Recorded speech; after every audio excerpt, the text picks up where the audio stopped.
Assalamualaikum warahmatullahi wabarakatuh. Al-Fatihah ila hadrati sayyidina wa habibina wa syafi'ina Rasulillah Muhammad ibn Abdullah wa alihi wa ashabihi wa azwajihi wa dhurriyyatihi wa ahli baitihi thumma ila ruhi abina Adam wa ummina Hawa thumma ila sadatina Abi Bakr wa Umar wa Uthman wa Ali wa ila baqiyati sahabati Rasulillah ajma'in thumma ila ruhi sayyidatina Khadijah al-Kubra wa Fatimah az-Zahra wa Aisyah ar-Ridha sayyidina al-Hasan wa sayyidina al-Husain wa baqiyati ummahatil mu'minin ثم إلى أرواح التابعين وتابع التابعين لهم بإحسان إلى يوم الدين ثم إلى أرواح جميع الملائكة المقربين والأولياء والشهداء والصالحين والأئمة الراشدين والعلماء العاملين والمجاهدين في سبيل الله أجمعين ثم إلى أرواح سيدنا المهاجر إلى الله أحمد بن عيسى وسيدنا الصادق الأعظم الفقيه المقدم محمد بن علي باعلوي سيدنا الشيخ عبد القادر الجيلاني وأصولهم وفروعهم ثم إلى أرواح مؤلف هذا الكتاب الإمام أحمد المرزوقي المالكي المكي ثم إلى أرواح الشيخ العالم العلامة أبي عبد المعطي محمد بن عمر بن علي النووي. أعوذ بالله من الشيطان الرجيم. أن الله يغفر لهم ويرحمهم ويعلي درجاتهم في الجنة وينفعنا ببركاتهم وأسرارهم وأنوارهم وعلومهم ونفحاتهم في الدين والدنيا والآخرة. الفاتحة. أعوذ بالله من الشيطان الرجيم. بسم الله الرحمن الرحيم. الحمد لله رب العالمين الرحمن الرحيم مالك يوم الدين إياك نعبد وإياك نستعين اهدنا الصراط المستقيم صراط الذين أنعمت عليهم غير المغضوب عليهم ولا الضالين آمين. بسم الله الرحمن الرحيم. أبدأ بسم الله والرحمن وبالرحيم دائم الإحسان فالحمد لله القديم الأول الآخر الباقي بلا تحول ثم الصلاة والسلام سرمدا على النبي خير من قد وحدا وآله وصحبه ومن تبع سبيلا للحق غير مبتدئ وبعد فاعلم بوجوب المعرفة من واجب لله 20 صفة فالله موجود قديم باقي مخالف للخلق بالإطلاق وقائم غني وواحد وحي قادر مريد عليم بكل شيء سميع البصير والمتكلم له صفة 7 تنتظم فقدرات إرادة سمع بصر حياة العلم كلام استمر وجائز بفضله وعدله ترك لكل ممكن كفعله أرسل أنبياء ذوي فطانا بالصدق والتبليغ والأمانة وجائز في حقهم من عرضي بغير نقص كخفيف المرض عصمتهم كسائر الملائكة واجبات وفضل الملائكة والمستحيل ضد كل واجب ففضل 50 بحكم واجب تفصيل 25 لازم كل مكلف فحقق واغتنم هم آدم إدريس نوح هود مع صالح وإبراهيم كل متبع لوط وإسماعيل إسحاق كذا يوسف وأيوب اهتدى شعيب هارون وموسى واليساع ذو الكفل داود سليمان اتبع إلياس يونس زكريا يحيى عيسى وطه خاتم دغيا عليهم الصلاة والسلام وآلهم ما دامت الأيام والملاك الذي بلا أب وأم لا أكل لا شرب ولا نوم لهم تفصيل 10 منهم جبريل ميكال إسرافيل عزرائيل munkar nakirun raqiqun wa kaza malikun warid wa nuhjaza arba'atun min kutubin tafsiluha Tauratu Musa bil huda tanziluha Zaburu Dawud wa Injilun ala Isa wa Furqanun ala khairil mala wa suhuful khalili wal kalimi fiha kalamul hakamil alimi wa kullu ma ata bihi rasulu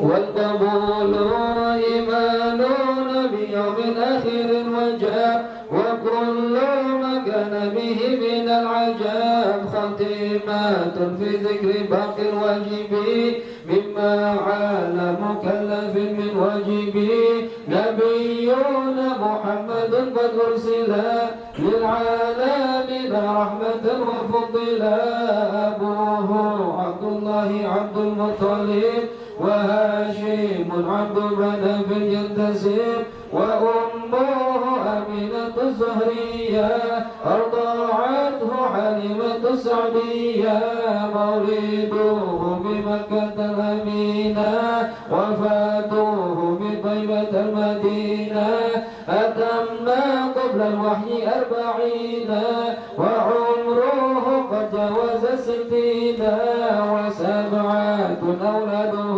فمنهم 3 من الذكور تفهم قاسم وعبد الله وهو طيب وطاهر بذين ذا يلقب أتاه إبراهيم من سرية وأمه مريم القبطية وغير إبراهيم من خديجة هم 6 فخذ بهم وليجا و4 من الإناث تذكر رضوان رب للجميع يذكر فاطمة زهره بعلها علي وابناهما السلطان فضلهم جلي فزينب وبعدها رقية وأم كلثوم زكت رضية عن 9 نسوة وفاة المصطفى خيرنا فاختار النبي المقتفى عائشة وحفصة وسوداء صفية ميمونة ورملة هند وزينب كذا جويرية للمؤمنين أمهات مرضية حمزة عمه وعباس كذا عماته صفية ذات ارتداء وقبل هجرة النبي الإسراء من مكة ليلا من قدس الجدرى وبعد إسراء عروج للسماء حتى رأى النبي ربا كلما بالغير كيف وانحصار وافتراض عليه 5 بعد 50 فراد وبلغ الأمة بالإسراء وفرض 5 بلا انذراء قد فاز صدق بالتصديق له وبالعروض صدق وفأله وهذه عقيدة مختصرة وللعوام سهلة ميسرة نظيم تلك أحمد المرزوقي من ينتمي بصدق المصدوق والحمد لله وصلى سلم على النبي خير من قد علم والآل والصحب وكل مرشد بخير هدي يقتدي وأسأل الكريم إخلاص العمل ونفع كل من بها قد اشتغل أبياتها ميز بعد الجمل تاريخها لحي غير جمل سميتها عقيدة العوام من واجب في الدين بالتمام سميتها عقيدة العوام من واجب في الدين بالتمام وصلى الله على سيدنا محمد وعلى آله وصحبه وسلم. بسم الله الرحمن الرحيم الحمد لله رب العالمين والصلاة والسلام على أشرف الأنبياء والمرسلين سيدنا محمد وعلى آله وصحبه أجمعين ولا حول ولا قوة إلا بالله العلي العظيم. سبحانك لا علم لنا إلا ما علمتنا إنك أنت العليم الحكيم. رب اشرح لي صدري ويسر لي أمري واحلل عقدة من لساني yafqahu qawli amma ba'd. Hadirin hadirat jamaah majlis ahbab salihin yang dimuliakan Allah Subhanahu wa taala. Puji syukur kita panjatkan kehadirat Allah. Pada malam hari ini Allah Subhanahu wa taala kembali mempertemukan kita di satu majlis yang mulia, majlisul ilmi, yang kita harapkan mudah-mudahan dengan kehadiran kita di sini mendapatkan ilmu yang bermanfaat dunia maupun akhirat, ilmu yang membuat kita makin takwa kepada Allah, makin cinta kepada Rasulullah, dan mudah-mudahan keluar dari sini dosa-dosa kita sudah diampuni oleh Allah Subhanahu wa taala.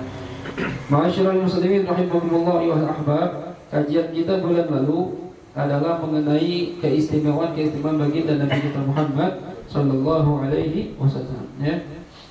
Sudah beberapa perkara yang kita terangkan, sebenarnya banyak, ya. Kemuliaan atau keutamaan Nabi kita Muhammad itulah tuhso, itu nggak bisa dihitung dengan jari, saking banyaknya. Ini cuma kita menerangkan yang sebagian saja sebagai pemula, gitu ya. Udah kita terangkan di sana masalah keistimewaan Rasulullah, ya.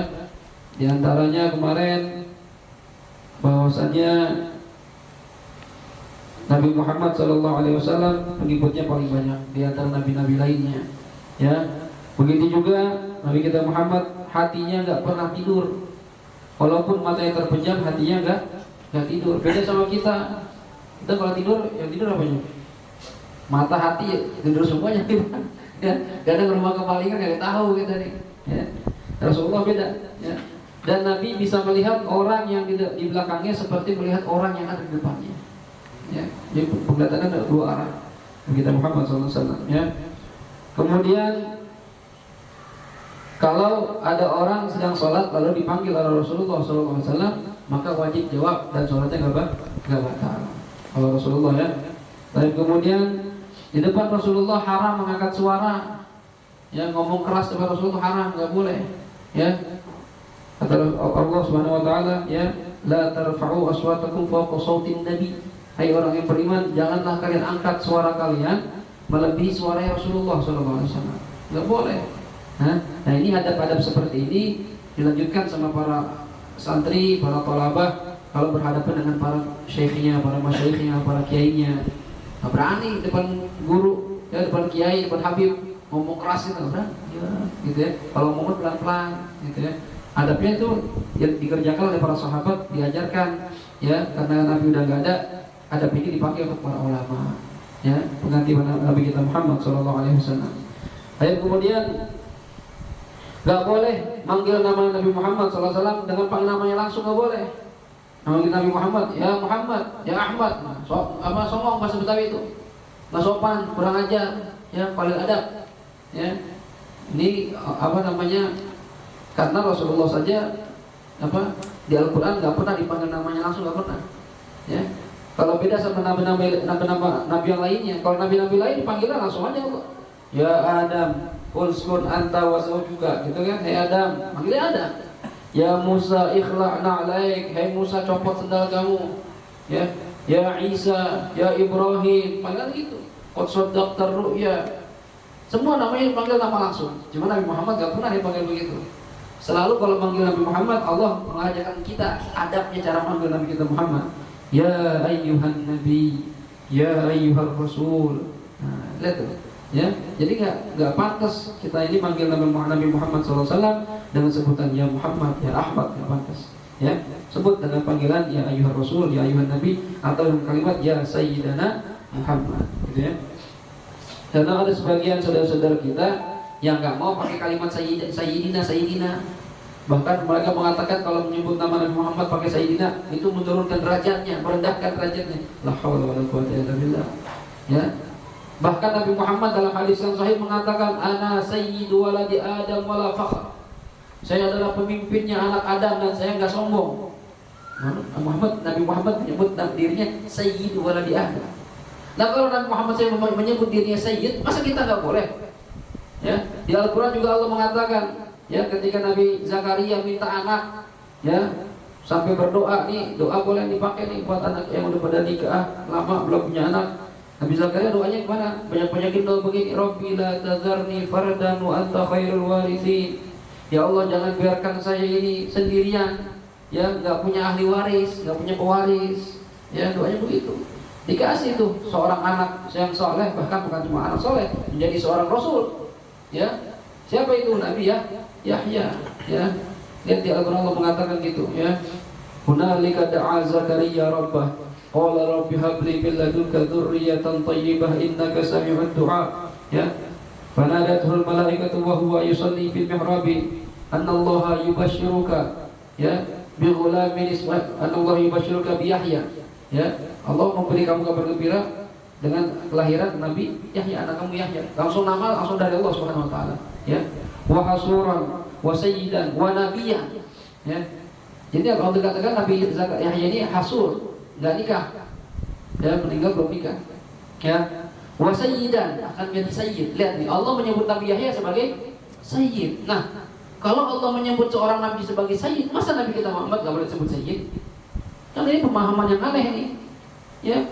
Para nabi aja disebut sayyid, masa kita nggak boleh nyebut Nabi kita Muhammad sebagai sayyid? Padahal yang paling berhak Nabi Muhammad adalah sayyidul anbiya wal mursalin. Beliau pemimpinnya para nabi dan para rasul. Jadi aneh kalau ada saudara kita yang nggak mau pakai kalimat sayyid. Ya cuma kita nggak usah nyalahin, biarin aja. Nanti nggak mau nyebut sayyid, ya nggak apa-apa. Cuma jangan salah-salahin kami yang nyebut sayyid. Sholawat nggak boleh, Allahumma sholli ala sayyidina Muhammad nggak boleh. Lah, ya emang kenapa? Ya, orang kita menjaga adab kita kepada Nabi kita Muhammad SAW. Ya, ini hati-hati nih. Ya, jangan kita mudah terkecoh dengan paham-paham model begini. Ya, ulama Ahlussunnah wal Jamaah ya lebih mengutamakan menggunakan kalimat sayyid dalam bersalawat kepada Nabi kita Muhammad sallallahu alaihi wasallam. Ya.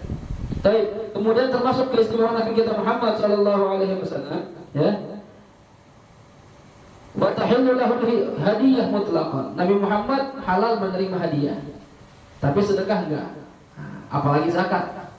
Lu pernah kita ceritakan bahwasannya seorang sahabat bernama Salman Al-Farisi sebelum masuk Islam, ya, pernah membawakan Nabi sekantong kurma. Nabi sedang bersama para sahabat di Masjid Nabawi, sedang taklim begini, ya. Kemudian Rasulullah bawa sekantong kurma. Rasulullah, Sayyidina Salman Al-Farisi waktu itu masih kafir, ya. Dibawa, ya Muhammad, waktu itu belum Rasulullah, ya Muhammad, ini sedekah saya buat kamu. Ya, kata Nabi, sedekah? Iya. Terima kasih, ya. Begitu selesai pengajian, itu kurma dibagi-bagi sama sahabat. Dan Nabi tidak mau makan satu biji pun. Dilihatin dari jauh sama Salman. Oh, tadi makan nih. Karena di Injil itu tertulis ciri-cirinya seorang Nabi Muhammad, dia nggak makan sedekah atau zakat. Nah, satu terbukti. Tapi nerima hadiah. Satu ketika bawa lagi sekantong kurma lagi, sama kondisi lagi di masjid. Diantarkan, ya Muhammad, ini hadiah buat antum, ya. Nah, terima kasih ya Rasulullah. Selesai pengajian, ya selesai taklim begini, ya. Nabi membagikan kurmanya dan Nabi ikut makan bersama para sahabatnya. Oh, berarti benar kalau hadiah dia mau, karena hadiah halal buat Rasulullah Shallallahu Alaihi Wasallam. Makanya kalau kita kedatangan Habib, gitu ya, yang ketemu Rasulullah, jangan bilang Habib, ini sedekah Habib, jangan sedekah, jangan, ya. Habib, hadiah Habib, hadiah. Ya, karena Rasulullah dan para ahli baitnya, para ahli bait nggak nerima sedekah, gitu ya, zakat nggak nerima, gitu. Menurut pendapat yang terkuat di antara kita, gitu ya. Tapi ada pertanyaan begini, Ustaz, kalau seandainya Habib miskin, Ustaz, gimana Ustaz? Dia nggak terima, kan nggak boleh terima zakat, kesian dong, gitu kan? Nah makanya masalah penerimaan zakat ini, kan sebenarnya zakat itu nggak boleh untuk ahli bait, ya. Karena mereka sudah dapat bagian dari khumusul khumus, 1/5 dari 1/5 hasil rampasan perang. Jadi kalau perang itu harta rampas perang dibagi 1/5, yang 1/5 itu salah satunya 1/5 dari 1/5 itu, ya, dibagi untuk ahli bait termasuk. Nah sekarang kan perang udah nggak ada, yang dapat dari mana mereka? Ya, alhamdulillah para habib rata-rata sukses, ya, kaya, banyakan. Coba yang susah, ya, ada juga habib yang susah. Nah ini bagaimana kalau tangga kita habib misalnya, dia orang susah, kita orang kaya misalnya, kita mau ngasih zakat boleh nggak? Menurut pendapat terkuat nggak boleh. Cuma ada yang berpendapat kalau seandainya dia memang susah, diperbolehkan. Ada yang berpendapat seperti itu, ya. Tapi alangkah baiknya kalau kita mau ngasih, ya ngasihnya jangan zakat dah, hadiah aja. Bib, ini hadiah Bib, bantu semua keluarga. Hadiah, gitu ya. Baik. Kemudian Wala yajuzu junun 'alal anbiya bi khilafil ighma. Seorang nabi nggak boleh punya penyakit gila. Nggak ada nabi gila. Kalau nabi gila aneh, agamanya agama orang gila namanya. Ya. Tapi kalau pingsan bisa. Nabi pernah pingsan. Kalau lagi berat terima wahyu itu kadang datangnya macam-macam. Kadang lewat mimpi, bukan mimpi, kadang lewat suara.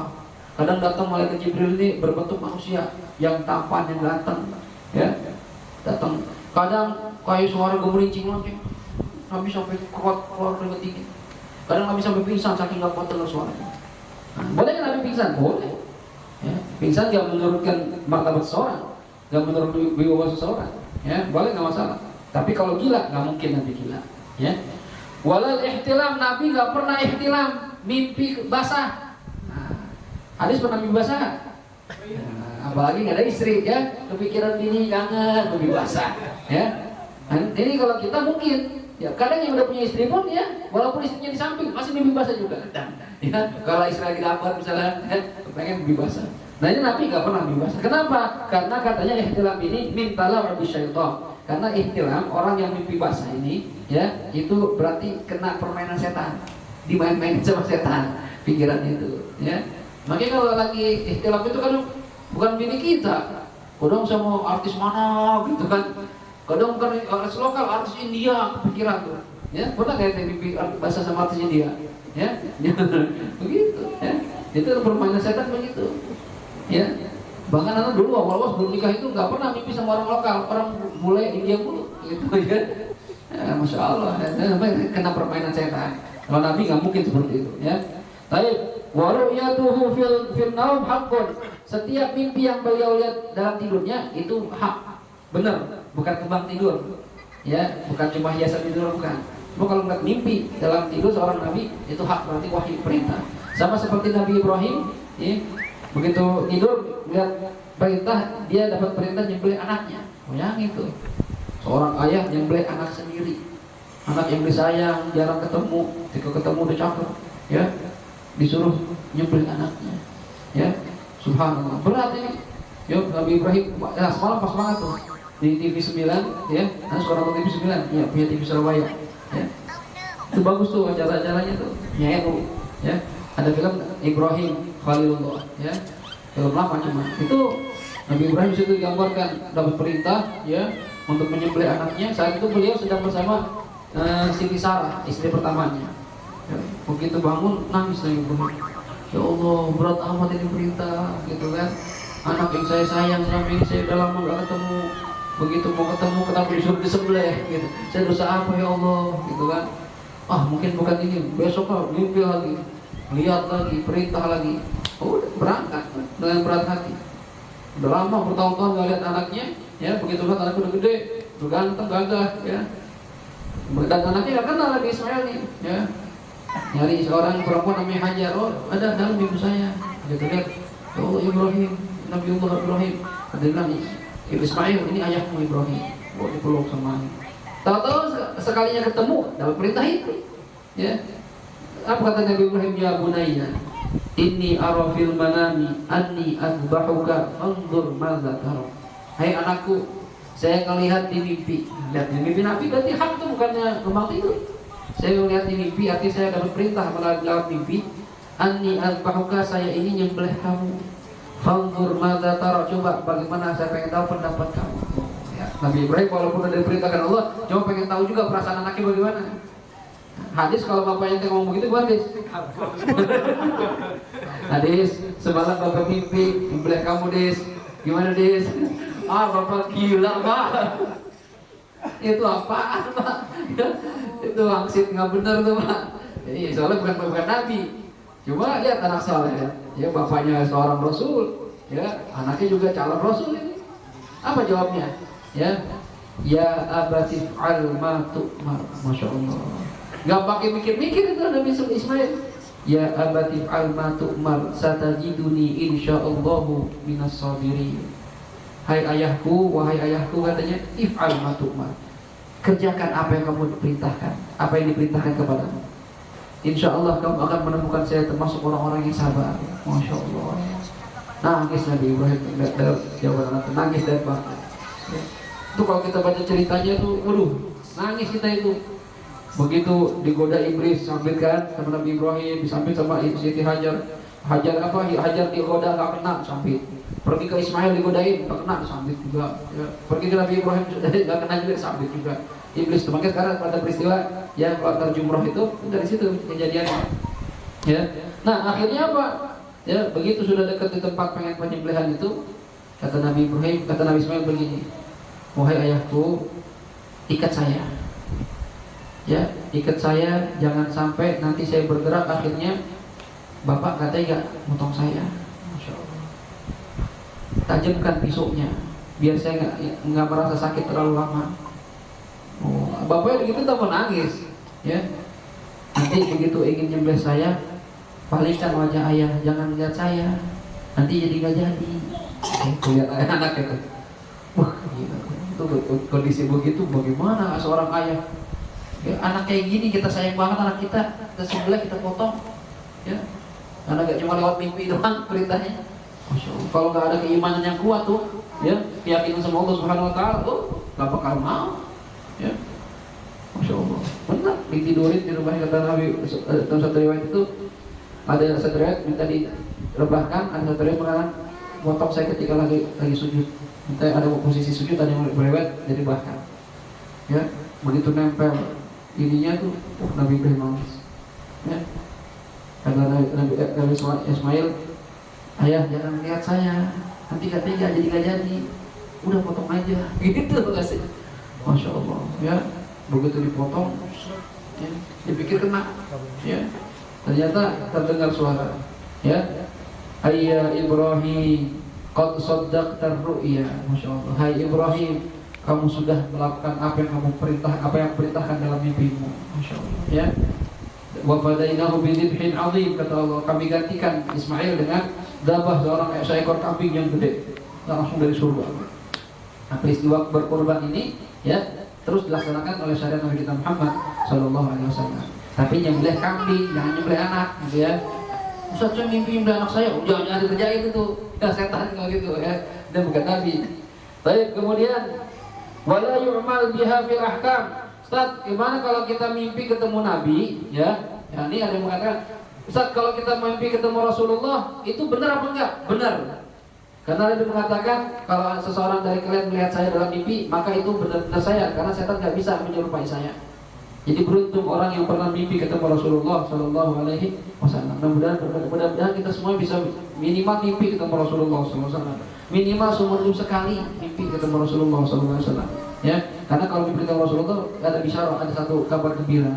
Bahwa Nabi sayang sama kita, Nabi merhatiin kita, gitu ya. Kalau seandainya, ya, dalam mimpi itu kita dapat satu perintah dari Rasulullah, apakah bisa kita jadikan sandaran hukum?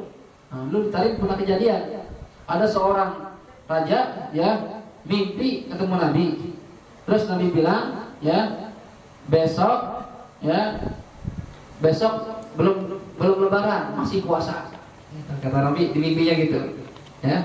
Akhirnya raja ngumumin, ya, woi, ini Ramadan nih kan, akhir-akhir Ramadan, besok puasa lagi, belum Lebaran. Kenapa? Saya mimpi ketemu Nabi bilang besok masih Lebaran, masih puasa, belum Lebaran. Ya. Kata ulama saat itu, orang Habib yang alim, wahai itu raja, ente mimpi apa melihat langsung? Ya mimpi dong, gitu kan? Tapi kan udah wafat. Oh, ada melihat dapat langsung dari Rasulullah ketika masih hidup. Bagaimana ceritanya? Ya, kan di zaman sekarang, Nabi zaman dulu. Nabi kan bilang, ya, sumu li ru'yatihi wa aftiru li ru'yatihi. Puasalah kamu ketika melihat hilal dan bukalah kamu akan lebaranlah kamu ketika melihat hilal. Sedangkan hilal udah kelihatan sekarang, ya besok lebaran. Nah, lihat nih. Kalau yang hukum dari segi syariatnya udah jelas, ya, kan hilal itu kan menandakan masuknya bulan baru. Ya, berarti Syawal kan udah lebaran kan. Mimpinya ada yang bilang besok puasa, belum lebaran. Mana yang diikutin? Ya syariat. Ya, karena mimpi tidak bisa dijadikan sandaran hukum. Jelas? Tahunnya kita itu mimpi itu nanti. Ya biasanya saat itu berasa sendiri. Ya, berasa sendiri tuh. Terkadang ya kalau pengalaman pribadi waktu itu, jadi kita diajak ke satu tempat gitu. Ya, waktu itu kan begitu. Bukannya ingin sombong gitu ya. Cuma menceritakan apa yang pernah sebagai apa tahadits bin ni'mah. Waktu itu Anda dibilang begitu, Habib, sono. Ya, ditungguin. Dia bilang, tungguin siapa? Tungguin. Ya, sono. Ditungguin sama Rasulullah. Gitu kan? Oh, di mimpi dia bilang begini. Oh, nggak kenal, gitu. Masa nyari anak? Nggak kenal. Makanya bener Bang Fauzan. Nggak kenal Bang. Tungguin sana bentar, maju. Ya, udah, buru-buru masuk satu ruangan, ditutup pintunya, ada buka, putih semua, gitu. Kayak silo, gitu, bersinar. Ya, masuk situ wangi. Terus di samping itu berjejer orang pakai jubah, pakai imamah, ya. Termasuk ada guru anak, Abi Abdullah, ya, Abi Abdullah Al-Muhdar, situ ada salah satu guru anak situ. Enam salaman sama guru anak itu, kata Habib, nggak usah, terus, langsung masuk. Ya, tungguin. Ya, udah ada salaman, langsung lewatin misi. Ya, kenal orang siapa banyak kan, pakai jubah putih gitu. Ya, saat itu berhadapan tuh. Anda nggak kenal tuh orang siapa? Ya, karena nggak pernah lihat gitu kan. Berhadapan, lalu Anda langsung ambil posisi itu seperti tasyahud awal. Ya, posisi tasyahud awal, langsung dinasihatin. Udah bahasa Arab ngomongnya. Dia manggil anak waktu itu, ya waladi, anakku. Nanti nggak usah mikirin perempuan, kita lagi belajar. Ya, nanti akan Allah kasih yang lebih baik buat kita. Kalau jadi nasihat begitu, konsentrasi belajar aja. Berarti kamu masih tarik, lagi galau-galaunya itu sholawat aja, begitu. Ya, masya Allah. Kalau ingat itu ya Allah. Ya, Anda nggak kenal tuh orang, cuma begitu dia nasihatin, Isma' ya waladi, dengerin hai anakku. Marhaba ya Rasulullah, marhaba ya. Jawabannya begitu, cuma benar nggak pernah tahu tuh orang siapa. Itu. Dan Anda nggak pernah lihat mukanya. Terang gitu, begini aja. Marhaba ya Rasulullah, marhaba. Gitu ya. Akhirnya udah. Dah, dengar nasihat saya. Marhaba, dengar. Dah, belajar lagi. Udah. Ya. Mau salah, habis itu salah bangun. Kok wangi gitu kan. Waktu itu pengen duhur tuh. Kok wangi ya? Udah, tapi kayak mimpi kayak enggak gitu berasa waktu itu tuh. Ya Allah. Nah, kejadian seperti itu ya, Anda sempat tanya sama guru, Abah Malumari, mana bebas begitu? Enggak begitu. Oh benar. Ya, kalau Rasulullah, kalau kita mimpi ketemu Rasulullah nggak mungkin salah. Nggak mungkin itu nyerupain siapapun gitu kan. Ya, alhamdulillah. Ya, cuma itu nasihat buat ente katanya. Ya, jangan kalau lagi belajar konsentrasi, jangan pikir macam-macam malah, ya, gitu. Baik, ya. Ya mudah-mudahan kita semuanya bisa bertemu Rasulullah walaupun lewat mimpi minimal, gitu ya. Bahkan orang-orang saleh itu bertemu Rasulullah bukan cuma lewat mimpi, dia qadatan dalam kondisi sadar, bangun begitu tidur, apa nggak tidur, kondisi bangun. Seperti Syekh, ya, Ali Khalil Qasam itu kalau lagi baca tasyahud, Assalamualaikum ayyuhan nabi wa rahmatullahi wa barakatuh, seorang wali besar, itu terdengar jawaban suara Rasulullah, wa alaikassalam ya Syekh. Dan yang nggak dengar nggak cuma beliau doang, jamaah makmum semua dengar. Makanya saat kalau beliau lagi sholat jadi imam, orang dari mana-mana berdatangan pengen dengar suara Rasulullah SAW. Dan orang-orang sholat ini. Ya, Al Imam Ahmad Ar-Rifai ketika ziarah ke kubur Nabi kita Muhammad SAW. Ahmad Ar-Rifai ini saleh juga, ahli bait juga. Begitu berziarah ke kubur Rasulullah, dia membacakan syair memuji Rasulullah. Ya, akhir syairnya dia katakan, saya lupa ada bahasa Arabnya. Ya Rasulullah, berikan saya tanda kalau ziarah saya diterima. Cucu kamu datang nih, gitu kan? Kasih tanda kalau ziarah saya diterima. Keluar tangan dari kubur Rasulullah, dicium tangan sama Rifai. Tangannya Rasulullah masih ini. Ini kalau kita cerita begini sama orang Salafi, wah ini khurafat. Orang yang nyaksiin ratusan ribu orang saat itu. Ya, dicium tangannya. Dan itu apa sejarah itu tertulis di kitab Manaqib Imam Rifai. Masya Allah. Kalau orang soleh ini, ya, Imam Abdullah bin Ali Al-Haddad begitu ziarah membacakan salam kepada Rasulullah, dijawab sama Rasulullah. Ya, masya Allah. Oh, kalau kita cerita orang-orang soleh mah, ya, bahkan ada seorang wali yang perempuan namanya Syekhah Sultanah. Ya, beliau kalau mendapatkan satu hadis yang gak jelas, ini hadis sahih apa enggak, benar apa enggak, langsung nanya sama Rasulullah. Ya qadatan itu. Ya Rasulullah, benar nih hadis, tapi enggak pernah ngomong begini. Gitu langsung aja. Masya Allah. Jangan kira Nabi kita Muhammad meninggal begitu, jangan kira. Ya, Mereka hidup orang-orang soleh aja. Jangan Rasulullah, para syuhada aja hidup kata Allah. Apalagi seorang Nabi kita Muhammad SAW. Maka Imam Habib Ali bin Muhammad Al-Habsyi yang karang Situ Turab mengatakan kalau maulid dibaca, ruh Nabi kita Muhammad hadir tengah-tengah kita. Makanya kita aja harus punya husnudzon, ya. Begitu lagi maulid, hadirkan hati kita. Mudah-mudahan Nabi melihat kita nih bersolawat, gitu ya. Ini, baik. Kembali lagi sini, ya, bahwasanya kalau mimpi ketemu Rasulullah tidak bisa dijadikan landasan hukum, menentukan halal haram nggak bisa, ya. Wala takulul ardu, ya, luhurul anbiya, dan jasadnya para nabi dan rasul tidak akan hancur dimakan tanah, enggak.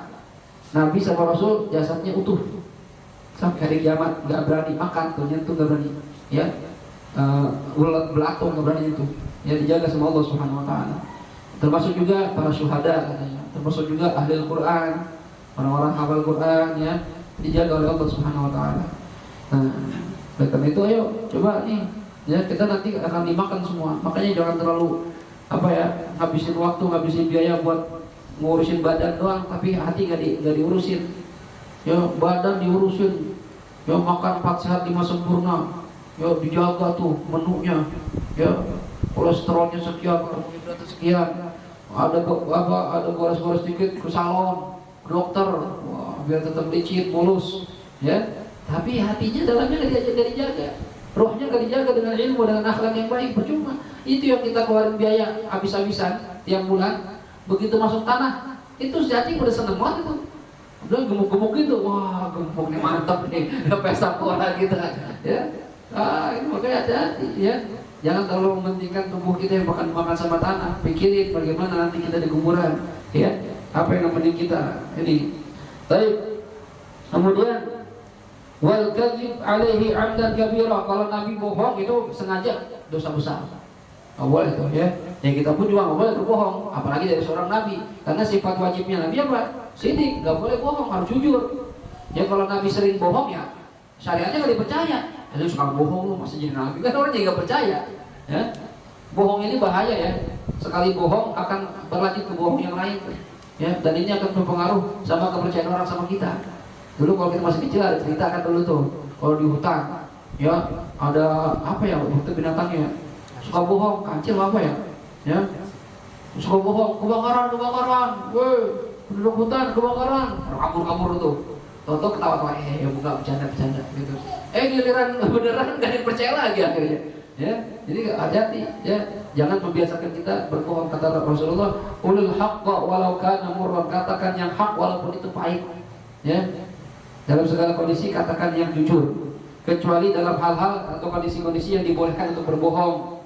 Di antaranya kan pernah kita terangin tuh, mendamaikan dua kelompok, bohong nggak apa-apa, ya. Menyelamatkan orang yang dizolimi, nyolong sendal mau dibakar, ini namanya zolimi namanya. Sendal doang kali berapa sih, ya, nggak nyampe satu dinar, ya, mau dibakar. Orang itu kan kebangetan, ya. Kemudian bohong untuk antara dua istri atau lebih, ya. Kadang kalau punya istri lebih dari satu, yang suka nanya, abang lebih sayang sama siapa bang? Gitu. Kalau ente gak kata jujur, berantem tuh rumah tangga, ya. Ya cinta sama yang pertama lah, lu mah tambahan doang, ya ribut mulu. Ya enggak deh, cinta sama ini deh, gitu ya, sama kamu deh. Tadi yang kedua begitu juga, ya. Biar akur sama-sama, gitu. Itu bohong diperbolehkan, ya. Baik. Kemudian Rasulullah salah satu keistimewaannya, naba'al ma'at tahur min baini asabi'i. Nabi itu pernah memancar tangannya dari jari-jarinya. Dulu sahabat itu lagi dalam perjalanan safar itu, yang mau perang, mau umrah kalau nggak salah gitu, ya. Lalu pas jalan itu, ya, kekeringan, air habis, sampai di riwayat itu terangkan korma, unta itu dipotong, dagingnya dimakan, kan ada girisnya tuh, ada bahasa kita apa sih, jeruan tuh, ya, jeruan, babas segala macam. Itu kan agak basah, diperes sama sahabat tuh, saking nggak ada airnya buat minum, saking parahnya tuh, kering, air nggak ada, ya. Udah parah begitu baru sahabat ngomong sama Rasulullah, ya Rasulullah tolong doain nih biar ada air, ya. Nabi mengulurkan tangannya, dari tiap jari ini keluar air mancur, bukan setetes, kayak keran gitu. Sampai sahabat minum rame-rame. Waktu itu sahabat ribuan jumlahnya. Minum rame-rame, bahkan sampai ngisi girbah, sampai ngisi tempat air dari kulit kambing itu diisi sampai penuh masing-masing. Sampai sekata Rasulullah, udah semua udah baru berhenti. Banyak itu air dari mana itu? Mukjizat Nabi kita Muhammad sallallahu alaihi wasallam, ya. Baik, kemudian wa yablughu salamun nas ba'da mautih. Ya, orang yang baca salam kepada Rasulullah nyampe walaupun Nabi Muhammad sudah meninggal dunia. Ya, makanya kita kalau ziarah mudah-mudahan bisa ziarah ke makam Rasulullah SAW. Ya, kita berdoa mudah-mudahan siapa tahu kita nggak tahu rezeki. Ya, ahbabus sholihin satu pesawat, kita semua, ya, satu rombongan, ya, kita ziarah bareng-bareng. Nah itu begitu berhadapan dengan Raudhatus Syarif, ya, kubur Rasulullah SAW. Ya, itu langsung tuh Assalamualaikum ya Rasulullah, Assalamualaikum ya Abul Qasim, Assalamualaikum ya Sayyidul Anbiya wal Mursalin. Baca salam. Nyampe kan Ustaz? Nyampe, ya. Jangan salamnya sholawat kita nyampe ke Rasulullah SAW. Walaupun dari sini, apalagi dekat begitu, ya. Nanti anda bakal ngerasain ada yang udah pernah umrah, bakal haji udah pernah, udah haji belum? Udah haji juga, ya. Yang udah pernah ngerasain itu biasanya orang nangis itu pertama kali ke ziarah ke kubur Rasul dan pertama kali lihat Ka'bah. Itu bergetar hati. Masya Allah, melihat kubur Nabi kita Muhammad SAW. Bagaimana kalau melihat orangnya langsung nanti, ya, mudah-mudahan kita nanti kumpul di surga bersama Nabi kita Muhammad Sallallahu Alaihi Wasallam, ya. Baik, Rasulullah juga salah satu keistimewaannya wasalla bil malaika lailatul Isra. Nabi pernah sholat bersama malaikat di malam Isra Mi'raj, bahkan yang cuma malaikat bersama para anbiya dan mursalin. Ya, di Masjidil Aqsa. Nabi itu dari Mekah ke Palestina naik buruk, ya.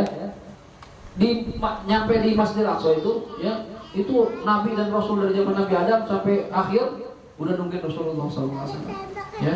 Begitu nyampe digandeng sama malaikat Jibril, ya, para nabi ngasih jalan, Nabi ke depan, disuruh ngapain? Suruh sholat jadi imam. Nah itu pembuktian Nabi kita Muhammad imamul anbiya wal mursalin, ya. Baik, kemudian wa kana idza masya fi syamsi wal qamar la yadhhar lahu dhil. Nabi Muhammad keistimewaannya kalau berjalan di atas di bawah matahari atau bulan nggak ada bayangannya. Beda sama kita ada bayangan nggak? Ada. Nabi Muhammad nggak ada bayangan. Kenapa? Karena Nabi Muhammad itu cahaya nggak ada bayangan. Ya, cahaya. Ya, beliau walaupun jasadnya kayak manusia, cuma penuh dengan cahaya. Bahkan salah satu mukjizat Rasulullah atau irhasat Nabi Muhammad. Kalau sudah jadi Nabi namanya mukjizat. Sebelum jadi Nabi namanya irhas, ya, atau irhasat. Itu ketika dibawa sama Halimatus Sa'diyah, ya, dari Mekah kan mau disusui tuh, dibawa ke kampungnya, ya. Waktu itu kan Nabi itu paling terakhir diambil, bayi terakhir yang diambil di antara bayi-bayi orang ahli Mekah. Kenapa? Karena Halimah ini himarnya itu kurus banget, lemes karena pacaklik di sana, musim kering, ya. Tapi begitu membawa Rasulullah semangat tuh himar, seger, seger lagi dan lari sekencang-kencangnya. Yang tadi rombongan yang udah pada duluan dapat bayi kebalap semua sama himarnya Halimatus Sa'diyah, ya. Bahkan setiap melewati pohon dan batu itu Halimah dengar ucapan Assalamualaikum ya Rasulullah, Assalamualaikum ya Rasulullah. Kaget ke Halimah setiap lewat batu. Ini suara dari batu, ketakutan Halimah, ya. Dan begitu di rumahnya Sayyidatina Halimah, ya, di malam hari mereka nggak punya minyak untuk menerangin rumah mereka. Ternyata rumahnya terang. Pas dilihat dari mana itu cahaya? Dari wajahnya Nabi kita Muhammad SAW. Terang kayak begini. Dan ini pernah ada satu Habib wali min auliyaillah, karamahnya begitu. Ya, di Surabaya itu kalau saya namanya ada Habib Idrus, ya, Muhammad Ali Idrus kalau salah, ya. Julukannya Habib Neon. Nah, kenapa disebut Habib Neon? Karena pernah lagi ta'lim begini malam-malam, tiba-tiba mati lampu. Yang anehnya mati lampu itu terang. Kenapa terangnya? Dari mukanya Habib, ya, Ali Idrus itu. Maka disebut Habib Neon. Itu, dia terang mukanya, nyala. Nah itu, ya, cicitnya baginda, ya, keturunan Nabi kita Muhammad Sallallahu Alaihi Wasallam. Ahli bait itu orang-orang suci, orang bersih, ya. Jadi cintai para habaib, gitu, ya. Maka Rasulullah itu begitu di tempatnya Halimah, ontanya kan kering tuh, ontanya Halimah. Tangannya dipegangin ke tetenya onta itu, gemuk lagi, penuh dengan susu. Itu, masya Allah, ya. Itu air hasad. Tapi kemudian Rasulullah SAW juga la yaqa alaihi dzubab. Enggak ada seekor lalat pun nempel ke tubuhnya Rasulullah SAW. Ya. Karena kan kalau ada lalat biasanya kan bau badannya gitu kan. Nah, dulu Pak Imam Syafi'i pernah ditanya, kan Imam Syafi'i pernah mengatakan, Allah menciptakan semua makhluknya pasti ada hikmahnya. Ada seorang muridnya bertanya, Imam Syafi'i, apa hikmahnya Allah menciptakan lalat? Dengan lalat apa hikmahnya? Kayaknya gak ada manfaatnya kan? Ya. Apalagi zaman dulu belum ada ya pabrik untuk membersih serangga gitu kan. Kata Imam Syafi'i apa jawabannya? Salah satu hikmahnya Allah ciptakan lalat mudallalah lil muluk, untuk menghinakan para raja-raja. Orang udah jadi raja kan udah sombong, gaya. Cuma dapat tempelin sama lalat. Ya lu aja ada bau-baunya juga loh gitu kan. Ya malu-malu juga. Biar tahu diri. Nah, Rasulullah nggak pernah dihinggapi oleh lalat. Karena tubuhnya nggak pernah bau sama sekali. Bahkan keringatnya wanginya seperti misik. Nggak kayak kita bau asem. Coba dah. Kita nggak usah main futsal dah. Dari mana-mana pulang ke rumah. Ini saya suka ngomong, abang baunya khas banget bang, maksudnya asem gitu. Ini bahasa enak aja khas gitu. Khas banget bau jauh banget gitu. Namanya bau asem saya tahu. Juru mandi maksudnya gitu ya. Rasulullah wangi. Ya bahkan pernah satu ketika Rasulullah main ke rumahnya sahabat Anas bin Malik. Ya. Dari luar keringetan. Ya. Itu Nabi keringetan, ibunya Anas bin Malik itu ngambilin keringetan Rasulullah pelan-pelan, taruh di botol. Nabi gak tahu. Ya.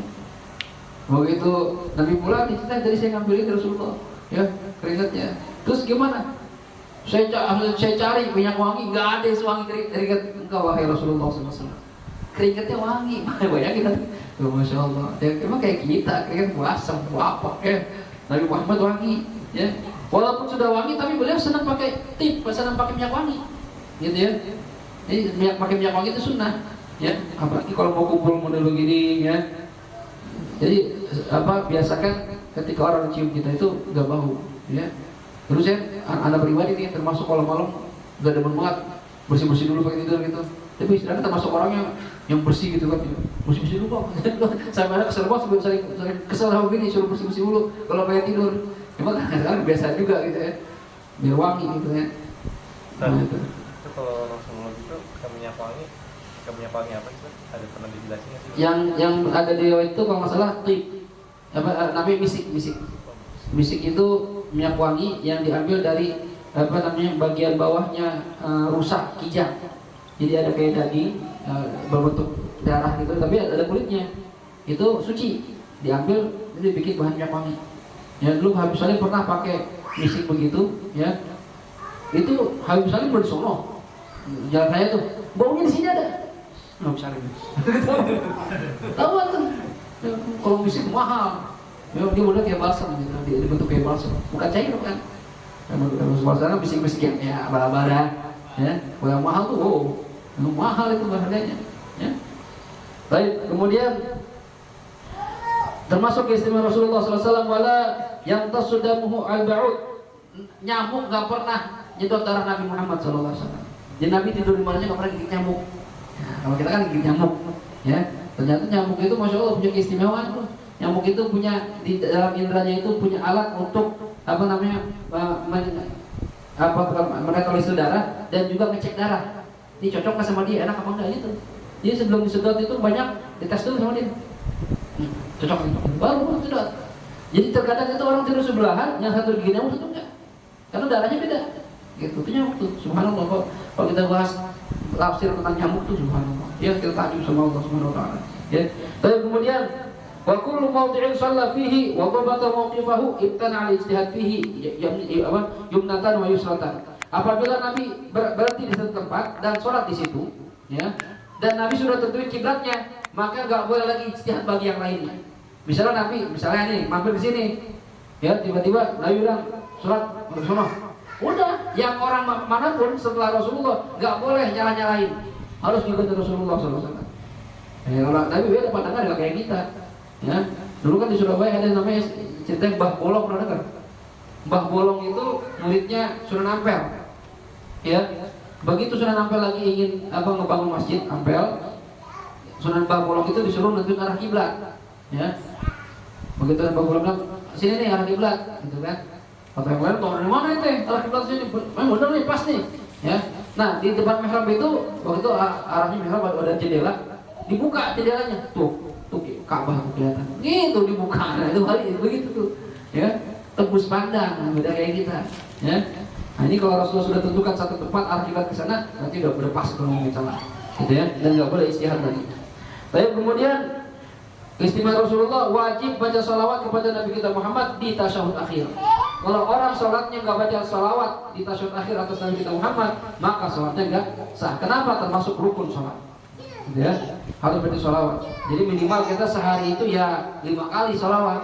Cuma jangan itu doang maksudnya.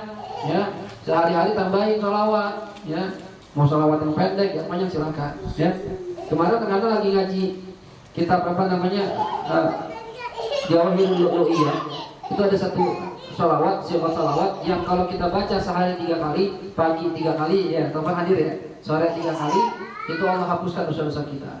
Allah hilangkan kesalahan kita, Allah kabulkan semua cita-cita kita, hajat-hajat kita, ya.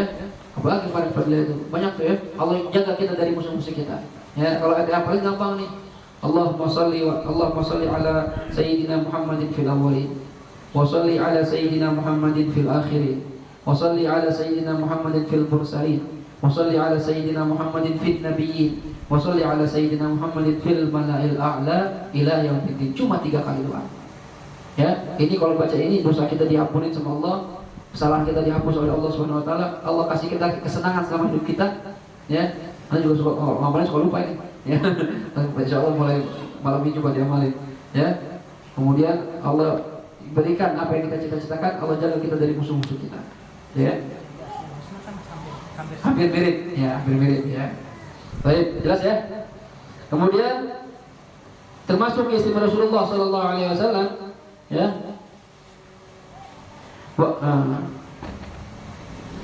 Bahkan alaihi wasallam Nabi Muhammad itu nggak pernah menguap ngantuk gitu. Nggak pernah. Nabi Muhammad itu nggak pernah ngantuk, begitu nggak? Ya. Dan ini kita harusnya sadar ketika kita menguap kita disunahkan tutup ya. Jadi jangan dibuka aja, kadang si cakep-cakep cewek kalau lagi nguap dan kecil lagi, gitu kan, ya Allah, begini amat, tutup ke, gitu kan, biar kita nggak terlalu gede lebar gitu kan. Dan ini subhanallah ya, kita kalau lagi termasuk bersin ini kan apa namanya, disunahkan kita mengecilkan suara kalau lagi bersin ya. Dan setelah bersin kita disunahkan membaca alhamdulillah. Kenapa? Karena itu termasuk nikmat Allah. Yang pertama keluar segala virus penyakitnya. Yang kedua Allah kembalikan wajah kita dari kepada kondisi semula. Nanti bayangin kalau bersin terus wajah kita nggak balik, jadi banget gitu kan, ke tangan, jelek, makanya kita yang tadi ganteng jadi jelek. Ya, makanya baca alhamdulillah. Nah, buat juga gitu, jangan dibuka lebar, disunahkan tutup. Ya, baik dengan tangan kiri atau dengan tangan kanan, ya, begitu terserah aja. Disunahkan tutup, jangan dibuka, gitu ya. Baik. Kemudian Nabi Muhammad la yadhhar minhu ghaid. Kalau buang air besar nggak kelihatan kotorannya. Kenapa? Ya, bal tabtali'uhul ard. Karena begitu keluar langsung ditelan bumi, rebutan. Nabi kalau buang air besar itu kotorannya, Nabi bukan keluar kotorannya, semua dari yang keluar dari Rasulullah nggak ada yang najis, semua suci semuanya. Tahu kita semua yang keluar dari Rasulullah semuanya suci, walaupun kotoran ya hukum suci. Dan ini tanah rebutan ngambil, memang kayak kita nyiram bola lagi, ya. Nabi Muhammad tuh langsung rebutan. Bahkan pernah satu ketika Nabi Muhammad SAW pernah ingin buang hajat, ya. Waktu itu nggak ada tempat yang tertutup. Nabi manggil pohon. Itu pohon berjalan kayak orang, akar-akarnya mengelilingi Rasulullah. Masya Allah. Buang hajat begitu selesai, udah nggak ada apa, bersih semua. Ya, tuh Rasulullah SAW. Ya. Waman kana fi qalbihi harajun fi hukmihi alaihi yukfar bihi. Ya. Barang siapa ketika menerima hukum dari Rasulullah SAW di hatinya ada perasaan menerima, kafir nanti. Karena kan Nabi kalau memberikan satu hukum itu wahyu, bukan pakai hawa nafsu. Berarti kalau nggak percaya sama Nabi, nggak percaya sama Allah Subhanahu Wa Taala, gitu ya. Baik, ini termasuk beberapa keistimewaan bagi Nabi kita Muhammad Sallallahu Alaihi Wasallam. Jam berapa Pak? Pinjamnya Pak? Ya, jelas nih ya. Sebenarnya masih banyak kalau kitab-kitab yang apa Syama'il Muhammadiyah ya, keistimewaan Nabi kita Muhammad SAW itu lebih lengkap lagi terangnya. Cuma ini karena kitab awal ya, dikit-dikit aja. Karena ntar kalau udah khatam kita ada rencana mau baca kitab tasawuf dikit lah. Ya seperti misalnya Bidayatul Hidayah, yang belajar adab, ya ada macam-macam, kemudian ngobati penyakit hati gimana kalau sombong segala macam itu ya. Insya Allah ke depannya begitu, mudah-mudahan nanti setelah tahun ini. Kemudian Aisyatun wa Hafsatun wa Saudah, Safiyatun, Maimunatun wa Ramlah, Hindun wa Zainabun kadza Juwairiyah lil mu'minina ummahatul mardiyah. Nah, Rasulullah SAW ketika meninggal dunia, beliau meninggalkan 9 orang istri. Ya. Siapa itu yang pertama? Aisyah bintu Abi Bakar Siddiq. Yang pertama Aisyah, ya, radhiyallahu taala anha. Nabi menikahi Sayyidatina Aisyah di bulan Syawal, ya, tahun ke-12 nubuah, kena 12 kenabian, berarti umur Nabi 52 tahun, ya. Nabi kan akan jadi Nabi 40, ya. Nah, ini umur 52 tahun Nabi menikah dengan Siti Aisyah setelah wafatnya Sayyidatina Khadijah, ya. Saat itu ketika dinikahin, wakalat bintu Sab'in ala qaulin. Ada yang berpendapat, ya, umurnya saat itu, ya, berumur 7 tahun saat menikah. Ada yang bilang 6 tahun, ada yang bilang 7 tahun. Umurnya 7 tahun. Dan ini memang jangan diadakan begini, wah berarti Nabi senang-senang kecil, bukan. Karena memang adat orang Arab seperti itu dulu, menikahkan anak-anak perempuan dari kecil. Adat mereka dulu gitu. Ya, jadi bukan berarti Nabi kan ada istilah naudzubillah nyebut tadi pedofil gitu ya, senang dengan kecil, bukan gitu. Karena memang adat Arab berbeda sama sekarang. Adatnya kan orang punya adat masing-masing, kita sholat di adat mereka. Ya, orang Arab saat itu menikah mereka emang dari usia kecil-kecil gitu. Dan fisik mereka nggak seperti fisik anak kita sekarang. Ya, 7 tahun mereka udah mulai gede, nggak kayak anak kita sekarang. 7 ya masih pentil gitu lah ibaratnya, kelas 1. Beda, ya, badan mereka beda. Kemudian baru berkumpul, artinya berkumpul, ya, berhubungan itu ketika berumur 9 tahun, gitu ya. Baik, kemudian ketika Rasulullah SAW wafat, Siti Aisyah baru berumur 18 tahun. Jadi 18 tahun jadi janda. Semudah banget kan? Ya, nikah umur 7 tahun, mulai rumah tangga umur 9 tahun. Ya, 9 tahun berikutnya Nabi kita Muhammad SAW wafat. Dan ini, ya, Sayyidatina Aisyah adalah satu-satunya istri Rasulullah yang dinikahi Rasulullah masih perawan, yang lainnya sudah nggak perawan, udah janda semuanya, ya. Dan Siti Aisyah ini adalah termasuk salah seorang istrinya yang paling beliau cintai setelah Siti Khadijah, ya. Bahkan Siti Aisyah ini pernah ngiri, pernah cemburu, ya. Nabi itu kalau nyembelih hewan kurban nggak pasti ngomong begini, itu bagi sebagian dagingnya buat temannya Khadijah, bibi pertama. Siti Aisyah cemburu. Kata Siti Aisyah, ya Rasulullah, Khadijah mulu. Emang nggak cukup nih sama perawan yang cakep begini? Gitu kan? Udah ada Aisyah nih, udah ada saya, berarti gitu kan, mesti Khadijah mulu. Apa jawab Rasulullah? Ya Aisyah, ya, siapa yang bisa menggantikan Khadijah?